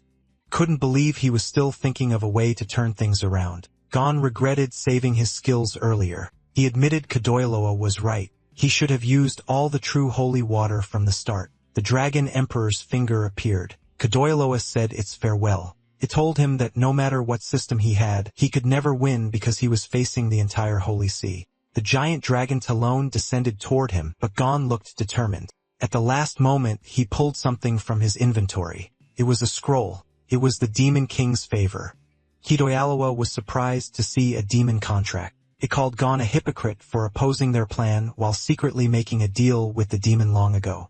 It begged the Pope to save it. Huge hands began to descend, ready to crush it. That technique was called Oblivion's Grasp. After that, it was reduced to ashes. Then the demon stepped out from the void. It greeted Gon, saying it had been a long time. It mocked Gon's pathetic state. He looked just like him back when he failed to descend into that universe for the first time. It laughed loudly, saying it brought back memories. It said it would never forget Gon's kindness. As a reward, it offered him its power. With it, he could become strong enough to wipe out those evil scoundrels. It asked the transmigrator what he thought. Gon tore the contract apart and told him they were even. The demon got annoyed that he didn't fall for it. It gave him one piece of advice. It said it had seen his face at the moment of death. After that, the demon was pulled back into another universe. Then it was gone. Gon's health was at 2,189 out of 2,865,981, and he had no mana left. Since the target was erased, he gained no experience. The field seal was lifted. The system warned him that the monoloan was still draining his health to repay the debt. He was told to recover immediately. Gon sat down. He didn't look good at all. He wondered if the summoning of the hope of coordinate had worked. He wanted to connect to the system for communication. He was told the connection failed. Transmigrator systems were not linked. Meanwhile, Slime Mold received a notice that decomposition had failed. The target was not organic matter. He had been trying to eat rake. He needed to confirm that the man had really turned to stone. He jumped down from the body and decided to take the equipment. Then he dashed away. He thought that if he helped the humans when they were in danger, he might be able to hitch a ride back to their town. He stopped when he saw the ice wall. He knew the mage made it, so he expected them to be nearby. He assumed they had already killed that ostrich. He planned to grab some loot while he was at it, but for safety he decided to observe first. He used search. He was shocked by what he saw. A roasted human body lay in front of the bird. The snake wrapped around the body and grabbed it, then dumped it straight into the bird's mouth. Suddenly, the bird whipped its head. Slime Mold ran right away. He didn't expect another one to be down. The bird was getting stronger. He thought the girl might already be dead too. At the same time, the owl turned savage. It charged at Naya using a dive attack. She realized it was no longer their companion. Little Steelback used Spiny Back. If it dove straight in, it would get pierced. So it stopped and used Iron Beak Gale instead. It had multiple heads, and its movement created wind blades that sliced through the trees around them. A wide part of the forest was affected. Tree trunks kept falling one after another. Nia could only brace herself. At that moment, Slime Mold passed by. Mia begged for anyone to save her. She wondered how Miwu ended up like that. She saw Little Steelback buried under the fallen trunks. She told it not to be afraid. She would transfer mana so it could recover right away. Miwu let out a loud cry. Its heads merged into one. Its neck stretched long and lunged straight at her. She instinctively used mind control. Miwu stopped. Then Nia was pulled into another dimension. She felt relieved that the pet contract hadn't broken. She had entered her spiritual world. She saw an angel inside. Miwu was being carried by it. She wondered why a noble angel would exist inside little Miwu's spiritual world. The angel called her to come closer, but its face twisted. It revealed a terrifying red monster. She screamed and begged for someone to save her. Meanwhile, Little Steelback cried out loudly to get Miwu's attention because it was about to eat Nia. Suddenly was struck. Slime Mold swung the hammer. Again and again, Miwu took several hits across its body. Nia noticed Rake's weapon. Slime Mold used Pulsation Max, his level 49 experience, and Gigantification control to wield the axe. His control over cytoplasm had reached perfection. It was like using a flexible hand. His attack was known as the Slime Mold Meteor Hammer. If stones were bullets, then this weapon was a cannon. He shattered the trunk, pinning Little Steelback. But he lost control for a moment, and the axe hit him by accident. Nia thanked him for saving them. She picked up the Slime Mold. Felt familiar to her. Slime Mold hoped she would recognize him, but she thought he was the captain, using the little monster's body to save her. And then they were interrupted when Little Steelback warned them. Miwu stood up. Even with its injuries, it looked crazed and ready to devour her. She asked Little Steelback if it could still fight. She began transferring mana into it, while Slime Mold used Search. His body spread around Miwu, and he activated Pulsation Max. One part of his body provoked Miwu, so it ate it. While it was distracted, he struck its groin with the axe. The pain was so intense that it couldn't even make a sound. When it recovered, it rushed straight at him. But little Steelback tackled it. It was perfectly suspended in midair, so Slime Mold swung the hammer. He spun it through the air and unleashed his attack plasmatic cannon. It blew Miwoo's body apart. The force was so strong that the hammer got stuck in a tree trunk. He realized he had used too much power. Nia looked at Miwoo's body with a sad expression. Then she remembered. Slime Mold was the monster she met at the campfire earlier, and he was also the one she saw through Myo's vision. She thought he had been following her, so she asked if he had a special attachment to her. If that was true, their compatibility would be very high. Slime Mold felt glad. The moment he had been waiting for had finally come. She asked if he would form a pet pact with her. She promised to raise him well. The system warned Slime Mold that once he signed a servant contract with a human, he would permanently lose access to the system. He realized he had to choose, keep the system or gain a master. Slime Mold admitted that the system was good, but it couldn't compare to the fiery heroines from classic hot-blooded comics. He imagined them running at sunset as part of their training. They would face constant challenges like battles and Pokemon. In the end, they would win and make Pet Master the hottest profession. Of course, Slime Mold would evolve into a handsome man, and together, they would defeat the great Demon King, get married, and live happily ever after. Slime Mold got completely lost in his fantasy. Since system stories were already cliché, it felt natural to choose a beautiful girl as his master. He had already planned the next 100 episodes in his head, so he made his decision. He was about to say I do, but suddenly Nia's head fell off. Slime Mold froze. Little Steelback became furious. The attack came from the battered bird. It used Circle of Wind's demise, sending wind blades slicing through everything around it, the trees and Nia's head alike. One of its heads grew a large claw, and the other head began to regenerate.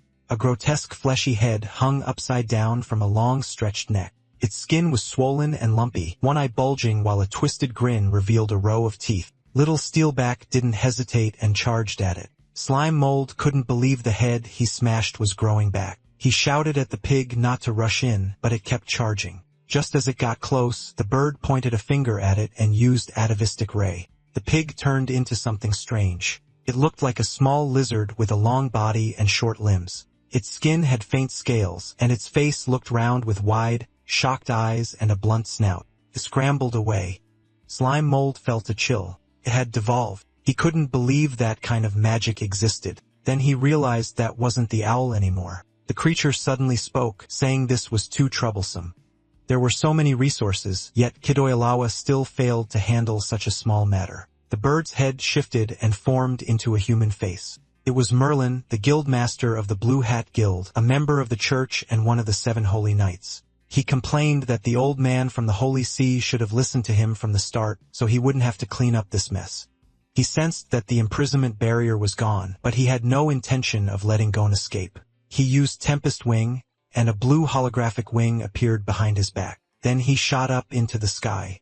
Slime Mold could only watch it happen. He couldn't believe a human could fly like that, using magic to transfer consciousness into the owl monster's corpse. And because he was too weak, he was completely ignored. It felt just like when he first came to this world. So many things had happened so fast that he needed time to process everything. Then he thought of Nia as his master, but the contract wasn't complete yet. At the same time, he felt relieved that he was still alive. But then he realized that wasn't right. His friend had just died. Thinking like that didn't feel human, though technically he wasn't human anymore. He decided to take revenge. Even if he couldn't kill him, he would at least smash a face full of cytoplasm at the enemy. On the other side of the forest, the system notified that the mana loan repayment was complete. Remaining health, 789 out of 2,865,981. Mana, 0 out of 377,845. It issued a warning that the host's left arm was severely damaged and needed immediate treatment. After treatment, the energetic status would return. Gon told the system to stop stating the obvious. He had nothing left. He asked it to help him contact the transmigrator summoned by the Hope Coordinate. The system replied that long-distance communication was not possible before the initial connection was established. However, it could detect signals on the same frequency. The good news was that he was moving closer to a stronger signal. He knew the Holy See would send more people to clean things up. that made him decide to take the new transmigrator and leave before they arrived, then regroup later. Blood dripped as he walked. Meanwhile, Slime Mold thought he found his target. He jumped down ready to attack. He struck the armor. He got confused when he felt it. Something about it didn't match what he expected. Gon fell to the ground. Slime Mold realized it wasn't a neck. It was just tassels on the helmet. He quickly apologized and explained that the forest was too dark, so he misjudged and attacked the wrong person. He added that the guy wore a flashy helmet for no reason. Then he asked if he was still alive. Gon grabbed him. He was furious. He recognized Hawk's weapon and smelled Naya's blood on him. He accused him of killing his guild members and assumed he was a servant of the church. Slime Mold's words came out muffled. Suddenly, the system connection was established. Gon was surprised to see that he had a system interface. He asked if he was a transmigrator. At the same time, Slime Mold realized he wasn't the only transmigrator in this world. Slime Mold and Gon sat down and talked to catch each other up. Gon gave him the basic story. He explained that to fight the evil church, he activated the noble phantasm, Hope Coordinate, and summoned Slime Mold into this world. Slime Mold finally understood why he was here. The humans he met before were all part of Gon's guild, but it made him sad when Gon admitted that with his current strength, he couldn't even save the girl named Nia. Slime Mold asked how he could help. Gon told him not to rush. When he first transmigrated, he was just like him, clueless. After awakening his system, he followed it step by step, completing quests and slowly growing stronger. Slime Mold said Gon had it easier since he was human and could learn magic while he started as a single-celled organism. He complained that surviving hadn't been easy at all. Gon revealed the truth. He wasn't human either. That was the real reason he always wore armor. That made Slime Mold ask what he really was. Gon answered that he was something humans hated, a goblin. Slime Mold pictured the usual goblins, green, ugly, greedy, aggressive creatures that only thought with their lower halves, short, weak, and living underground. After describing that, he admitted Gon might actually have it worse. If he looked like that, he'd rather stay a cute Slime Mold. Gon removed his helmet. He looked nothing like that. He had long pointed ears, pale green skin, white hair with braids, and a sharp golden eye. He looked more like an elf than a monster. Slime was stunned. He looked way too cool. He immediately complained that it was unfair, but Gon didn't feel that way. If humans found out the truth, he'd be hunted down. Meanwhile, Slime Mold's small body was actually perfect for moving around towns unnoticed. Still, Slime Mold complained that the difference in their character design was ridiculous. Gon explained that the 100-style guild he founded aimed to remove barriers and bring harmony to all life. But so far, no one in the guild knew his real identity. He quickly changed the topic. There was no time to dwell on the past. The church had already sent Merlin, the most ruthless of the 7 holy knights, so they had to move fast. Slime Mold asked what they needed to hurry for. Gon synchronized all the magic and combat skills he had learned and transferred them to him. Slime Mold was shocked. Something like that was even possible. At that moment, he realized he was about to skyrocket in strength. Gon originally thought that although the Pope was suspicious, his past actions did help the common people. So he went along with it and accepted the quest, hoping to get closer to the truth. But from the very first step, he had already walked into a trap prepared for him. The battle drained everything he had, but he also destroyed many of the church's hidden trump cards. The road ahead became even more dangerous, so he needed someone to fight beside him. Slime Mold asked what the church and the Pope did to make him hate them so much. He knew it couldn't be something simple like ruling the world. At that moment, the skill transfer reached 2%. But the world was already under the church's control, so that was never Gon's goal. He explained that the church now wanted to sacrifice all life in the world as energy, open a passage, and send those opportunists to ascend to a higher universe. Slime didn't expect villains to go this far. He asked how they even planned to sacrifice all life. Gon said it all began when he first transmigrated into that world. As Slime Mold already knew, he arrived as a goblin cub, the lowest of the low. In a dark abandoned mine, he grew up catching bugs and eating scraps left behind by higher-ranking goblins. To survive, he even had to gnaw on human remains they captured until he turned 5 and his system finally awakened. After gaining power, he wiped out all the evil inside that filthy mine. He couldn't accept killing his own kind blindly because his soul was still human. He rescued the women who had been imprisoned and treated like tools, helping them escape and start new lives in a remote wasteland. But after years of suffering, many of them were mentally unstable and deeply scarred. Fortunately, he had a special racial skill that allowed him to help stabilize and support them. Slime Mold sympathized with him. Even though his body was a slime mold, he also believed his soul was still human. He compared Gon's special skill to his own decomposition. He had a rough idea of how Gon's ability worked. Gon admitted he envied Slime Mold's skill. It was simple and efficient, unlike his own, which consumed a lot of time and stamina. Fortunately, every time he copulates with female adventurers of different professions, he levels up an attribute. Still, his ability allowed him to steadily grow stronger and gain different attributes depending on who he worked with. It also gave him large amounts of experience. With dual cultivation skill, he built a strong foundation in both physical and magical strength. Also formed close bonds with those he saved and eventually created a family with them. Wanting to give them a better life, he decided to head to the royal capital. Slime Mold felt slightly annoyed. It sounded like he was bragging. Gon then said that going to the royal capital was the worst mistake of his life. Because of that decision, something terrible happened to his wives and children. But then, at 12% transmission, Merlin suddenly appeared. Goon instantly shifted his attention. But Merlin had instantly released wind blades. It was the same devastating attack as before, Circle of Wind's demise. The ground was carved into deep circular marks, and the surrounding trees were completely uprooted. Merlin had already learned that Gon's true form was a goblin, but instead of disgust, he was intrigued. If goblins could have such talent, he wanted to capture him alive and dissect him for study. It was a shame the Pope had ordered his complete execution. He heard rustling nearby and knew Gon was still alive. He asked how he managed to kill 𝖲ki𝖾, who had an undying body and adaptive power. The system warned Gon that his symbiotic armor durability had dropped to 0%. It was completely damaged and needed immediate repair. The system also advised him to retreat as the situation was unfavorable. Gon told the system to shut up. Merlin found that interesting. He wondered if Gon was talking to the invisible system they couldn't see. He grew curious. If he took Gon's body, could he inherit that system too? The thought excited him.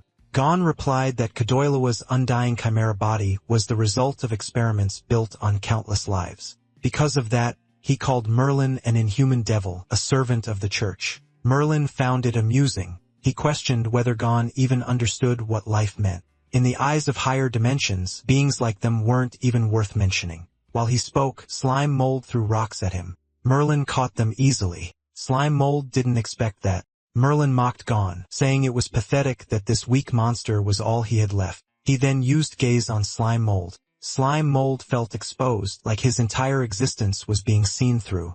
His body froze, unable to move. Then Merlin noticed something. Gon was gone. He realized he had been tricked while distracted. He wondered where Gon had run. Gon suddenly appeared above him and said he never planned to run. He used physical arts, weak point break, and struck from above. Merlin responded with abyss magic, geometric inferno. Slime Mold thought it was over. Merlin admitted that physical combat was his weakness, but he wouldn't let Gon get close again. But Gon, who should have been burned to ashes, answered that weak point break works on magic too. He reached out and grabbed Merlin. His hand locked onto Merlin's neck and slammed him down. Gon declared that even if he died today, he would drag Merlin down with him. Gon had only 1 out of 2,865,981 health left. The system activated Last Stand, which would last for 1 minute. During that time, no matter what damage he took, his health would stay at 1. He activated the skill Final Accord. Merlin panicked when he heard it. He struggled to break free and asked if Gon even understood the cost of that magic. The system warned him that the skill would override Last Stand and his health would drop to 0. When that happened, both his body and soul would completely vanish. He was told to think carefully, but it didn't matter anymore. He activated Final Accord. Merlin's spirit began to get pulled out of his body. At the same time, Gon's own body started to fade. He apologized to Slime Mold. They had just met, and now he had to say goodbye. But there was no other choice. If Merlin wasn't destroyed, none of them would survive.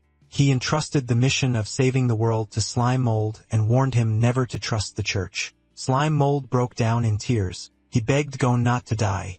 He wanted Gon to carry him forward. If someone as strong as Gon couldn't win, how could a simple Slime Mold save the world? A glowing magic circle formed above them, filled with bright green symbols. Gon's body slowly dissolved into the light. His final words were simple, "Believe in yourself." In that moment, Slime Mold understood. He hadn't been summoned just to exist. He was meant to bring Gon here. Then Gon disappeared. The light flared brightly, and in the next instant it was gone, leaving only faint green traces behind. The armor fell to the ground. Slime Mold cried uncontrollably, then Merlin appeared in the air, cursing Gon. He complained that the mission had turned into a complete failure. There were candles shaped like praying women with calm faces and hands on their chests. Only one was lit, its flame flickering while the other stayed dark and still. Merlin said that 5 of the life candles, meant to connect the chaotic universe and prepare for ascension, were extinguished all at once. If not for the fact that only the sanctified fall corpse of a low-level monster remained for him to descend into. Suddenly, a slime was thrown at him. Slime Mold spat at him in anger. He declared that he had inherited Gon's will along with his grudge for that girl. He said he would settle the score with Merlin. He acted tough but secretly left a clone behind as an escape route. If anything went wrong, he could transfer his consciousness there instantly. Merlin's face was covered in slime. He looked annoyed. He didn't expect that the contract monster left behind by Gon would dare attack him. He said Slime Mold would suffer in Gon's place. Then he used Abyss Magic Atavistic Ray. Slime Mold got confused. Aside from glowing like a rainbow, he felt nothing. That only made Merlin angrier. He guessed his soul had been badly damaged and his magic power had dropped a lot. He couldn't accept it. He was the strongest mage in the kingdom. There was no way he couldn't deal with a weak monster like this.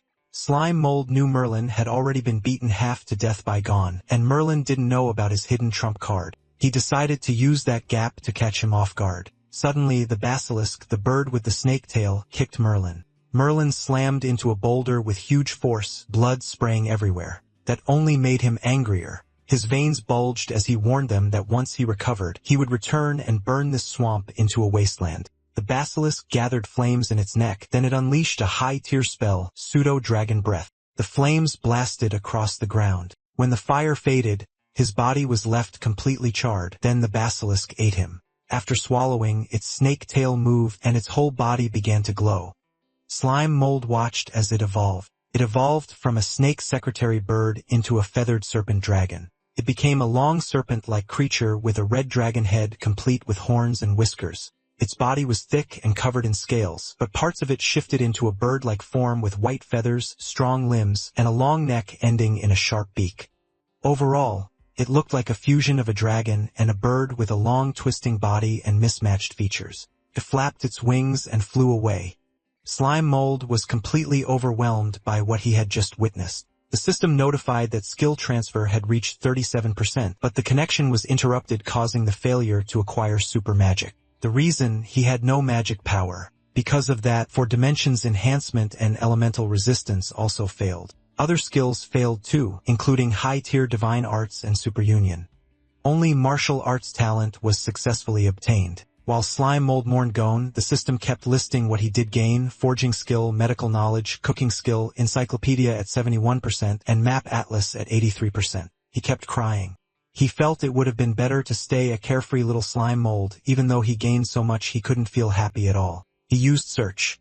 His body stretched out like vines. He gathered the armor and slowly pieced it back together. He knew he couldn't stay like this. He had to move forward and inherit Gon's legacy. Otherwise, when the church sacrificed all life in this world, no one would survive. He put on the helmet. He stretched his body to fill the armor from head to toe. The armor was now filled with slime mold. Even without a proper body, he believed he could control it. He tried to take a step, but he lost balance. His arm almost fell off. He realized how hard it was. If he focused on the left side, he lost control of the right. If he focused on the upper body, the lower body stopped moving. In the end, he collapsed. He decided to give up on using the armor for now and hide it instead. He didn't know when the church would send more people, so he ate it and stored it inside his slime mold space. After that, he wandered around. Then he returned to his tree. Too much had happened in one night. His mind was overloaded, so he decided to take a moment and sort everything out. First, he checked the encyclopedia. It contained information about Deep Valley Mountains, polar ice fields, barren mines, and the royal capital. He realized the world was far bigger than he thought, and he confirmed that he was currently in the swamp forest. The royal capital had placed portals in key locations, allowing travel between regions. These portals were controlled by the church. Adventurers had to apply to use them and travel to different areas. In return, half of the resources they gathered had to be handed over to the church's tax. He thought that if he could find a portal, he could go straight to the royal capital. Now his path was clear. But before going there, he needed to get stronger. Right now, his only real trump cards were damaged high-level equipment and the corpse of the girl named Nia. He paused, wondering if he should decompose it. He spent a long time thinking about it, but he knew that even if he kept her, there was no way to bring her back. So instead of letting her slowly rot, he chose to decompose her body. Her soul said goodbye to him. He cried as he said goodbye in return. That moment hardened his resolve to destroy the evil church. The system notified that he leveled up to 50. He gained 0.8 enhancement points and unlocked a skill called Domination Level 1. Then the system merged with his unique traits, Domination and Central Command, combined and evolved into Parasitic Domination Level 1. The next day, a frog rested quietly on top of a water lily. It sensed danger. It jumped away just as slime mold used Plasmodial Barrage on it, but more stones followed, and this time it got hit and died. Slime mold wanted to test his new skill. Parasitic Domination Level 1 works by sending a cluster of slime mold into a target's body. It spreads through the biological network, replaces the original consciousness, and turns the body into a controllable corpse puppet. With the encyclopedia synced from Gon's system, the skill description was much clearer. He began by invading the corpse. He spat a part of his body into the frog's mouth, then he activated the parasite. His body spread inside the frog. Moments later, the frog moved. It stood up. He was shocked. Came back to life. The system confirmed the parasite was successful. He gained a swamp frog corpse puppet, but it had reached the current limit. To control more, he would need to level up the skill. He realized that once parasitism succeeded, the body could move on its own. Next was domination. He focused and transferred his consciousness into the slime inside the corpse, then he activated Dominion. Slime mold was amazed when his consciousness moved into the corpse. The frog became his puppet. Its durability was 0%, and its available skills were Charge Strike, Tongue Fist, and Pounce Bite. He was surprised that it even had a species description. He realized the durability was low because it was already dead. The vision through the puppet was wide. Felt strange, but exciting. Since he had taken over all the nerves, even the muscle memory came with it. Felt just like using his own body. He didn't need to adjust at all. The frog turned and looked at him. Slime mold understood something important. Once the puppet was active, his main body entered automatic mode. That meant his real body could be exposed to danger. He knew he had to hide it well during real fights. Still, he couldn't help getting excited while driving the frog. The puppet spotted a fly nearby. He used Tongue Fist to catch it. The experience felt fun. He decided to move around and try more. Slime mold kept jumping. He pounced on a small snail. He kept going until the signal weakened, and suddenly the connection was cut. The frog collapsed. Slime mold was caught off guard. He estimated the distance, about 30 meters. He realized that when controlling a puppet, he couldn't go too far from his main body. He moved closer. Then the frog suddenly stood up again and started jumping around on its own. He thought it came back to life. That's when he understood. There were two states, active domination and automatic mode. His main body acted like a signal tower. During active domination, going too far caused a disconnect. But when close, the puppet switched to automatic mode, moving based on its old instincts. The frog tried to eat the snail but kept missing. Slime mold realized something else. The frog just wasn't very smart. He decided to end the test and stored the frog inside his storage space. Thinking ahead, he came up with a new goal: defeat the evolved basilisk and turn it into his puppet. If he could control a high-level magic beast, he could build a parasitic army and use it to fight against the evil Holy See. With that in mind, he continued searching for stronger targets. He dangled from a branch and swung over the water. Something shot up from below and hit him with a water jet, dealing -70 damage. He got annoyed that someone dared to attack him sneakily. He demanded to know who it was. He thought it was a spitting water stinky crab. Perfect. Some material just delivered itself, saving him the trouble of finding one. But when the creature surfaced, he saw it looked more like a puffer fish. Slime Mold was annoyed that every creature treated him like food. He decided to show his power as a level 50 low-ranking monster lord. The pufferfish prepared to fire a water gun. It shot at him, but he dodged with ease, then he countered with plasmodial barrage. Water splashed everywhere. Something moved fast underwater. Slime Mold got furious that it just attacked and ran. Of course, he wasn't letting that slide. He morphed into a net and trapped the pufferfish inside. Several pufferfish were caught. He gained a lot of experience after defeating them. Then our boy created a parasitic puppet pufferfish. Its durability was at 99%, and its available skills were water gun, steel tooth cut, and inflate. After that, he targeted a crab. He watched it eat from the tree. He dropped right on top of it. The crab tried to shake him off. This made Slime Mold drill deeper into the gaps of its carapace. Then he activated Parasite. The crab was defeated, earning him experience points. After that, he used Dominion and it gave him a swamp crab puppet. Its durability was also at 99% and its available skills were water gun, mud foam, and clamp. A few hours later in the forest, a frog fought the bees. You know it will be intense because the mage bee had already used the swarm summon skill. This was Slime Mold's puppet frog. He used the empowered tongue technique and struck all the bees in one swing. The system sent several notifications saying the targets were defeated and he gained experience points. The frog puppet swallowed all the bees stuck to its tongue. Its body swelled up, its belly bulging with uneven lumps. While two bees cast magic, when they formed a honey bomb, Slime Mold knew the swamp frog alone wouldn't be enough. His consciousness shifted and he used his crab puppet and made it fire. It unleashed a water gun. The system warned that the parasitic puppet, the fiddler crab, had abnormal status. Its internal moisture was drained and the skill water gun could no longer be used. He was told to restore moisture immediately. He was shocked that it couldn't fire water gun anymore.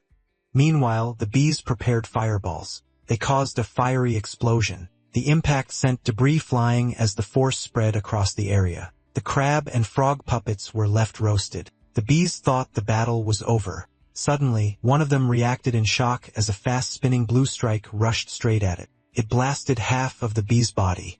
Slime Mold inside a pufferfish puppet hid quietly in a small pool celebrating a successful sneak attack. But nearby, another bee quickly fought back, launching a glowing attack. Slime Mold used consciousness shift. He escaped, leaving the parasitic puppets behind. He didn't mind though since he could just catch more. The bee grew even angrier. Then several bees gathered together, forming a layered wax barrier as they prepared to block the path. But Slime Mold easily broke the barrier and passed through. He knew he was stronger than them. He was just testing their teamwork. He attached himself to the beehive and spread his body like vines to search until he found the queen bee and used Parasite on it. If his plan worked, he'd get his first army. His plan was to control the queen bee, then control the entire swarm. The system notified that Parasite was successful. Using the queen bee, he called the children to rise. Its sound waves spread through the fallen bees, and to his surprise, nothing happened. Then he realized that once the queen bee dies, the whole swarm is done for. That means parasitizing the queen bee to control the hive is a dead end. In that case, using the queen bee as a puppet is pointless, so he decided to switch to the most useful one. He created a parasitic puppet hornet mage. It has 99% durability, and its available skills are gather honey, spark, ember, and levitation. That night, in his hideout, he called his Slime Mold squad and made them line up. The frog croaked. He named it Waji. Next was the crab. This new one had bigger pincers than the last. He named it 𝖲ki𝖾યુ𝖾. The poor puffer fish was summoned on land, and it struggled. He named it 𝖲ki𝖾. Then our boy got confused when he didn't see the master bee. He was sure he released it along with the others. He had a suspicion, and he was right. When he looked at the frog, this fucker was eating the bee. That made him punch the frog. He announced that Slime Mold Squad rule number 1, no eating teammates. The bee was spat out, but its durability dropped to 70%. Slime Mold assured it that everything was fine now. Slime Mold realized that his combat squad was complete. There was a frog, a crab, a pufferfish, and a bee. The crab served as the tank. The pufferfish acted like a marksman. Of course, the bee was the mage and the frog was the assassin. And lastly, Slime Mold was the commander-in-chief and the strongest support. He imagined them inside a pixel game fighting a level boss, the feathered serpent dragon. The feathered serpent dragon used a trample attack on the Master Bee. Slime mold made Sheju use carapace defense. So when the feathered serpent dragon reached for the mage, it was blocked by the crab. The crab's shell was damaged. Since Sheju's carapace defense was depleted, its health kept dropping. Slime mold, acting as support, helped it recover using the skill cytoplasmic injection. The shell slowly patched itself up. Then when slime mold saw an opening, he made the mage and the marksman go all out and attack. The two prepared their attacks. The feathered serpent dragon took continuous damage. Slime mold realized the creature's hide was very tough. He made Master Bee and Shouten hold it in place while Waji moved in. Waji used an assassination skill and targeted the dragon's eye, making it bleed. The feathered serpent dragon took massive damage and entered a weakened state. The squad cheered when they saw it happen. Slime mold told them this wasn't the time to celebrate and ordered them to finish it. He commanded them to take it down. Everyone charged at once and it caused a huge explosion. Eventually, the feathered serpent dragon was completely defeated. They celebrated their victory. But, of course, all of that was just slime mold's imagination. In the present moment, he didn't want to waste any more time. So their training began. At the swamp, something moved very fast. It was a level 9 bouncy mouse. It kept jumping across the swamp, but a predator noticed it and grabbed it. Then it dragged it onto land and ate the rabbit. This monster was a level 21 mimic stone cat. Out of nowhere, it felt intense pain. It didn't notice a giant swamp mosquito level 35 latch onto it. It got sucked dry. The mosquito started to feel full, so it pulled away from the body and left. The body was completely dried out. The mosquito hovered somewhere in the swamp. It landed and laid its eggs, which were eaten by fish as they fell into the water. Suddenly, electricity spread across the water, and it electrocuted the nearby animals. The mosquito and several fish were left roasted, floating on the surface, and they were eaten by a larger creature. It was a level 44 electric catfish. Unexpectedly, its body began to glow. Slime mold stood on top of a branch and watched it. It looked like it was evolving. After that snake bird, this was the second time he had seen evolution happen. The creature evolved into a level 52 thunder catfish. It used thunder flash and water sprayed everywhere as it moved at high speed. And just like that, it was gone. Slime mold was truly amazed. He noticed that monster evolution was becoming more frequent. From his encyclopedia, the world background started loading. It reached 100% and revealed new information. The area was a swamp forest. Its ecological level was in the S-rank danger zone. It was one of the places with the most variety of monsters. A large number of high-level magic beasts lived there, and evolution was a normal occurrence. The creatures there were classified as weak, medium, high-level, and king-level. In the battle records, Gon fought the Swamp Forest Monster Alliance. His target was the regional king Kidoilawa.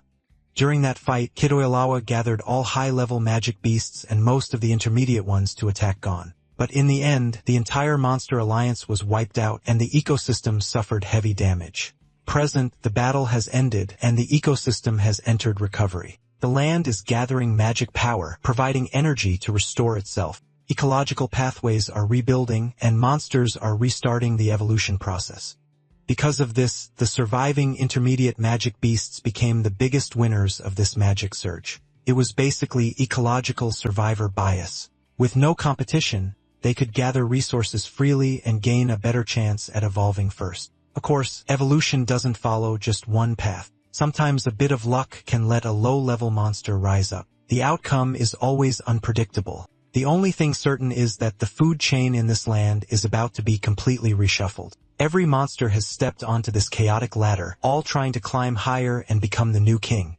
Slime Mold finally understood what was happening. He found the database Gon gave him very useful. It made him wonder if the monsters he turned into parasitic puppets could still evolve. He also noticed that the electric fish from earlier was far stronger than him. The system informed him that level isn't an absolute measure of strength. Many factors affect it, such as species, traits, and learned skills or magic. It was like the saying, dragons give birth to dragons, phoenixes to phoenixes, and a mouse's child will just dig holes. In short, even a level 100 mouse could still end up as a snack for a young dragon. The system also stated that there was no data about the evolution of parasitic puppets. Suddenly, a commotion broke out. Electricity crackled in the air. Slime Mold decided to check what was going on. Slime Mold rushed toward the scene. He was stunned by what he saw. The thunder catfish was wrapped around a crocodile, releasing electricity, and this was a level 60 swamp crocodile. Part of the thunder catfish was already inside the crocodile's mouth. The crocodile regained its senses and bit off the thunder catfish's body. The head of the thunder catfish landed right in front of Slime Mold, making him think it had been delivered straight to his door. He moved closer to the gruesome scene. The swamp turned red as pieces of the thunder catfish scattered everywhere while the crocodile lay dead, flipped on its back. He inspected the corpses and saw that one was rotten while the other was charred. He knew parasitizing them wouldn't work. Suddenly, he was electrocuted. He didn't expect so much electricity to still remain. He took continuous damage of -10, so he had to consume 115 portions of honey. This caused a nutritional overload. His health jumped to 50,000 over 3,909 for 1 hour. He grew larger, big enough to swallow the bodies and decompose them. He gained a large amount of experience from the decomposition. Then he released the bones into the water. He felt extremely satisfied afterward. From level 50, he rose to level 51. He made sure to use the time well and kept feasting. The forest was quiet until he appeared rolling around and consuming everything in his path. He loved going on a rampage. It boosted his experience like crazy. He noticed something ahead. There was a huge mangrove forest on the other side, far more lush than where he was. He expected stronger monsters to be there. His curiosity took over, so he decided to check it out. He rolled toward it, not realizing the danger hiding in the water. Many level 19 piranhas bit him. The system warned that he was under heavy attack. The total health loss had already exceeded 1,000. He was annoyed by these little fish, and he fought back by absorbing them to recover his health points. In addition to that, he also gained some experience points. But he only recovered 80 health points while taking -100 damage, so it wasn't worth it. The system warned him that he was under attack by a large number of monsters. The total health loss had exceeded 5,000. There were too many of them, and his movement slowed in the water, so he couldn't react at all. The healthy loss to the piranhas was greater than what he recovered by eating them, even if they were just weak creatures under level 20. The system explained that level is only a vertical reference for strength. Cannot be used to directly compare different species. When monsters act in groups, their danger level increases greatly. At that point, strength can't be judged just by level or numbers alone. The system also introduced a skill called Devourer's Benefit, which makes the host's body gigantic. While useful, it also makes him an easier target, so it must be used carefully. He was getting eaten from all sides, and this really wasn't the best time for a full system lecture. He used Plasmodial Barrage to eject himself from the giant body, and he escaped. The large body was completely devoured by the piranhas. If he consumed more honey to recover, he wondered if he could become giant again. The system replied yes, but the duration wouldn't reset. He only had 19 minutes left. He became large again and rolled through the forest, constantly gaining experience from decomposition. Eventually, he stopped. He noticed that the terrain was no longer changing, but the plants were still growing at an incredible speed. He was amazed at how the Earth's magic power nourished everything. He began to see things differently and realized that overthrowing the church might not be that hard. Even though Slime Mold lacked a dragon's breath or a beast's claws, his greatest strength was energy. And now he had finally passed the hardest stage, from 0 to 1. All that remained was grinding from 1 to 100. As long as he kept decomposing and absorbing day and night, in about a month he could make the entire church face a mold army at their gates. He was lost in that fantasy when the system suddenly shut it down, saying it wouldn't work. He asked why. The system explained that as his level increases, the experience gained from decomposing low-level targets also drops. So 1 level gap gives 95%, 3 levels give 77%, 10 levels give 60%, 20 levels gives 36%, 50 levels gives 7.7%, and 100 levels gives just 0.6%. He realized that after rolling around for so long, the experience notifications kept popping up like crazy, yet his level didn't increase at all. Now he understood. The experience gain had been reduced. He grew annoyed at the system and demanded that it clearly show exact experience values. But the system refused, saying calculating precise values would consume too much computing power. Could only simulate results in the background. It also notified him that the power overload had ended and the requirement for the next activation would increase 5 times. Suddenly, Slime Mold shrank back to his original size. A pile of huge bones dropped when he became small again. He noticed that the system had become smarter after the update, but its artificial intelligence was still incredibly annoying. He warned it to tone it down. Suddenly, Slime Mold felt strange. He was too full, and he started vomiting everything he had absorbed all over the place. Looking at the pile of trash he had decomposed, he realized one thing. If he wanted to level up, he needed to find stronger opponents at sunset. He returned near the mangrove and saw that the tide had gone down. He could finally cross the dry lake, but the thick mud made him feel disgusted. Slime Mold sat on the muddy ground, noticing the many holes around it. Curious, he leaned closer and called out, wondering if something inside would come out. Suddenly, he was struck. A sharp object pierced into his body from the mud.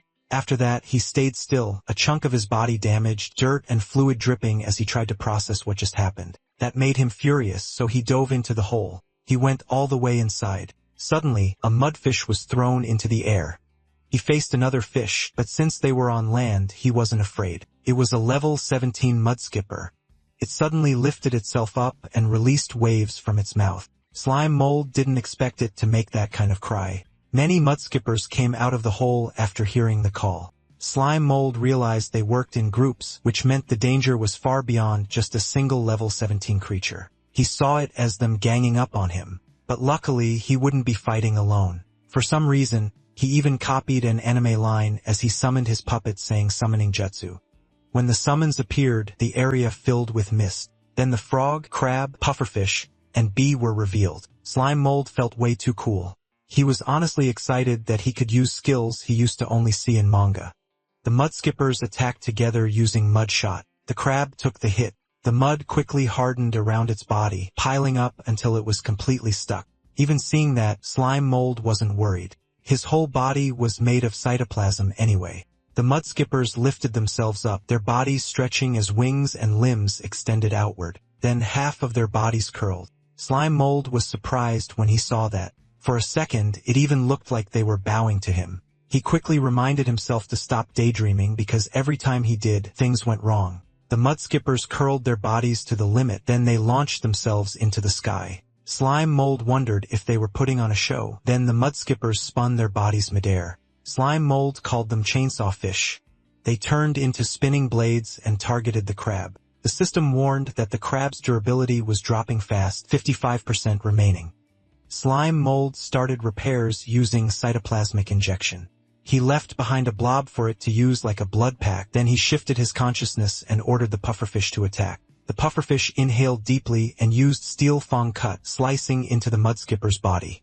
As for the frog, it was agile enough to dodge the mudskippers. Counterattacked using tongue fist. Unexpectedly, its tongue got cut off. Seeing that, Slime Mold had to transfer his consciousness into it. The frog's battle IQ in auto mode was too low, so he had to take control himself. It dodged the incoming attack by spinning like a ballet dancer.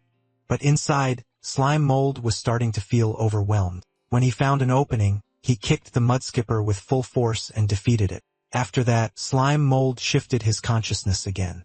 This time, he controlled the bee. He used a triple beeswax barrier. It blocked the mudskippers from getting closer. Slime Mold realized he needed a way to restrict their movement first. The bee unleashed the skill honey convergence. It took down some of the mudskippers and wrapped them together in honey. The other mudskippers took the chance to attack, but Slime Mold shifted to the pufferfish. He inflated it, throwing the mudskippers out of position. Then the bee used honey convergence again, and the mudskippers got stuck on the ground because of the sticky honey. He was pleased that his plan to restrict their movement with sticky honey worked. The stickiness of honey comes from its high sugar content and low water, making it even more viscous than Slime Mold's own cytoplasm. Then the bee used Spark Ember. It burned the trapped mudskippers, and the system kept notifying him that he gained experience from killing and decomposing them. Slime Mold noticed something. Wuji the frog was celebrating. Slime Mold realized that parasitic puppets keep some of their original personality.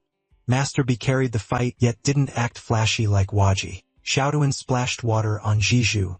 Suddenly, Slime Mold paused, sensing something in the air. Even without a nose, his body reacted to a strange smell. He realized it was the mud skippers. He had accidentally created a new dish, honey roast fish, and it was added to his cooking skill. The parasitic puppets gathered around, and he realized they wanted to eat too. He invited them to dig in.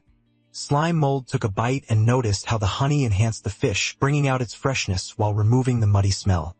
With heat, the skin turned crispy while the inside stayed tender, perfectly cooked. The system notified him that decomposing cooked dishes gives more experience. Out of nowhere, something suddenly emerged from the mud. It made him alert. He stepped back and told everyone to prepare for battle. It was the level 49 Mudskipper boss. The encyclopedia showed that it was a boss-type monster that remembers enemies and uses sound waves to command its swarm.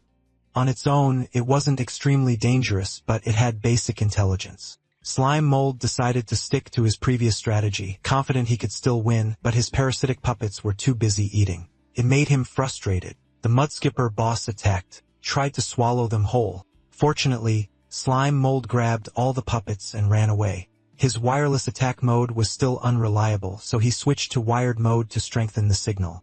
By directly linking to multiple parasitic puppets through his cytoplasm, controlling them became easier. Even if it was less precise, it made up for it by coordinating many at once for faster combined attacks. Then he realized it was basically like puppet jutsu, which felt pretty cool. The Mudskipper boss swallowed what was in its mouth. Slime Mold ordered his puppets to attack. He noticed how the Mudskipper boss ate the corpses of its own subordinates without hesitation. It was truly a creature driven by instinct. One puppet sneaked behind it. It was Waji. It used Empowered Tongue, but it was easily knocked away by the Mudskipper boss's tail. Master B used Spark Ember. When a huge explosion went off, Slime Mold thought the fight was over. But to his surprise, the Mudskipper boss used intermediate magic, Swamplow art, to shield itself from the flames. Slime Mold was shocked that it could use intermediate magic. Even if it looked dumb, it was stronger than expected, so he decided to push through head-on and trade attacks. He figured it was time for Shieju to step in, but to his surprise, he was no longer connected to it. He was furious that it had cut the connection and ignored his orders. The system informed him that without direct commands, it was still in automatic mode, so it would act based on its own judgment. Then he saw its body glowing brightly. He realized that because it was about to evolve, it chose to keep eating earlier. Jeju molted and became the Swamp Crab King. The encyclopedia revealed that the Swamp Crab King is a boss-level scavenger. The shell is as hard as iron, making it difficult to damage with normal weapons. It hides in mud to ambush targets year-round and is hard to detect. Its pincers can crush iron shoes, and its threat level is medium. Its shell also gathers gold from the mud, making it valuable material for forging equipment. Slime Mold used Consciousness Shift. He felt more confident now that he had a medium-threat Swamp Crab King, while the Mudskipper boss was only average. It took position and told the Mudskipper boss to prepare itself. Then it lunged forward. The Mudskipper boss raised its fins and ripped them out to use the skill Fin Boomerang. The Swamp Crab King was cut in half. Slime Mold couldn't believe it was killed instantly. He checked the cooking skill. After a swamp crab molts its shell, it can take about 10 days for the new shell to fully harden. During that time, its defense is at its weakest, and it's also at its most delicious. It can be coated in flour or even better potato starch, then deep-fried in hot oil for 30 minutes. After that, it's ready to eat. Only the Golden Swamp Crab King is edible. Green or blue ones have absorbed heavy metals and can't be eaten. Slime Mold found it very delicious, but he realized the answer he was looking for wasn't there. The Mudskipper boss's fin moved like a boomerang and returned to the Mudskipper boss. This guy is just aura farming at this point. It looked dumb, but this guy's cool enough to be an MC as well. The Mudskipper boss returned the fin to its body. It adjusted it into place. And after that, it acted smug, taunting Slime Mold to come at it. Slime Mold got triggered by the provocation. He became determined to take it down. He was sure it would give a lot of experience. He spread his vine-like body and used search. The Mudskipper boss looked confused. Suddenly, Slime Mold appeared with a mace in hand, and the Mudskipper boss had no time to react, but its max slippery skin reduced the impact, lowering physical damage by 50 to 70% and fire damage by 20%. Slime Mold spread his body around it. He realized its skin could deflect his attacks, but it didn't matter. He would slowly grind it down. He attacked again with the mace. This forced the Mudskipper boss to use Swamp Flow Art. The mud rose, and it cut off Slime Mold's connection to the parasitic puppets. Master B attacked, but the fire was blocked by mud. Then the mud skipper boss targeted the bee. It was almost trapped. Luckily, Waji grabbed Master B with its tongue. The entire mud pit was under the mud skipper boss's control, giving it a home field advantage. Slime Mold realized he'd underestimated it. It was much stronger than other monsters at the same level. It seemed that monsters with intelligence had a huge boost in combat power. The mud skipper boss noticed him escaping, so it threw its fins toward him. This was the fin boomerang technique. Meanwhile, Xiaoduan inhaled deeply. Slime Mold felt relieved that it came to help. It blocked the incoming boomerang fin, but its durability dropped fast. Its inflated body got pierced. It deflated like a balloon. The system notified Slime Mold that the parasitic puppet had been destroyed. Slime Mold thanked Xiaoduan for protecting him and promised its sacrifice wouldn't be wasted. He jumped forward and caught it and fully decomposed it. The mud skipper boss waited for its fin to return, but it didn't. Slime Mold had already decomposed it and gained experience points from it. The mud skipper boss couldn't believe it. It was left with a shiny bald head. Slime Mold laughed, imagining it as a bald fish. Of course, that only made the mud skipper boss furious. It spoke, saying it would kill him. Slime Mold was shocked that it could talk. The encyclopedia appeared and explained that if a monster experiences intense emotions in battle, it can trigger intellectual evolution and gain the ability to speak. It activated intermediate magic, swamp flow art. The mud rose like a tsunami.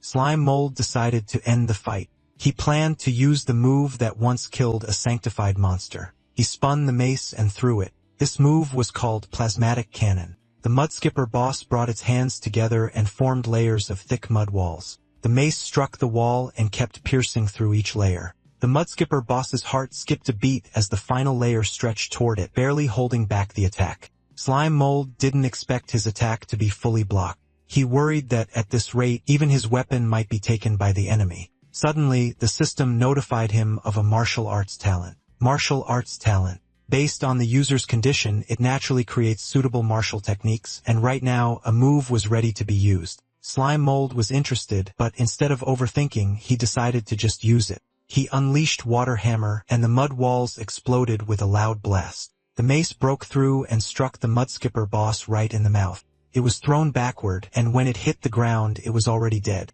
Blood dripped from its mouth, and its face was completely crushed. Rest in peace, bro.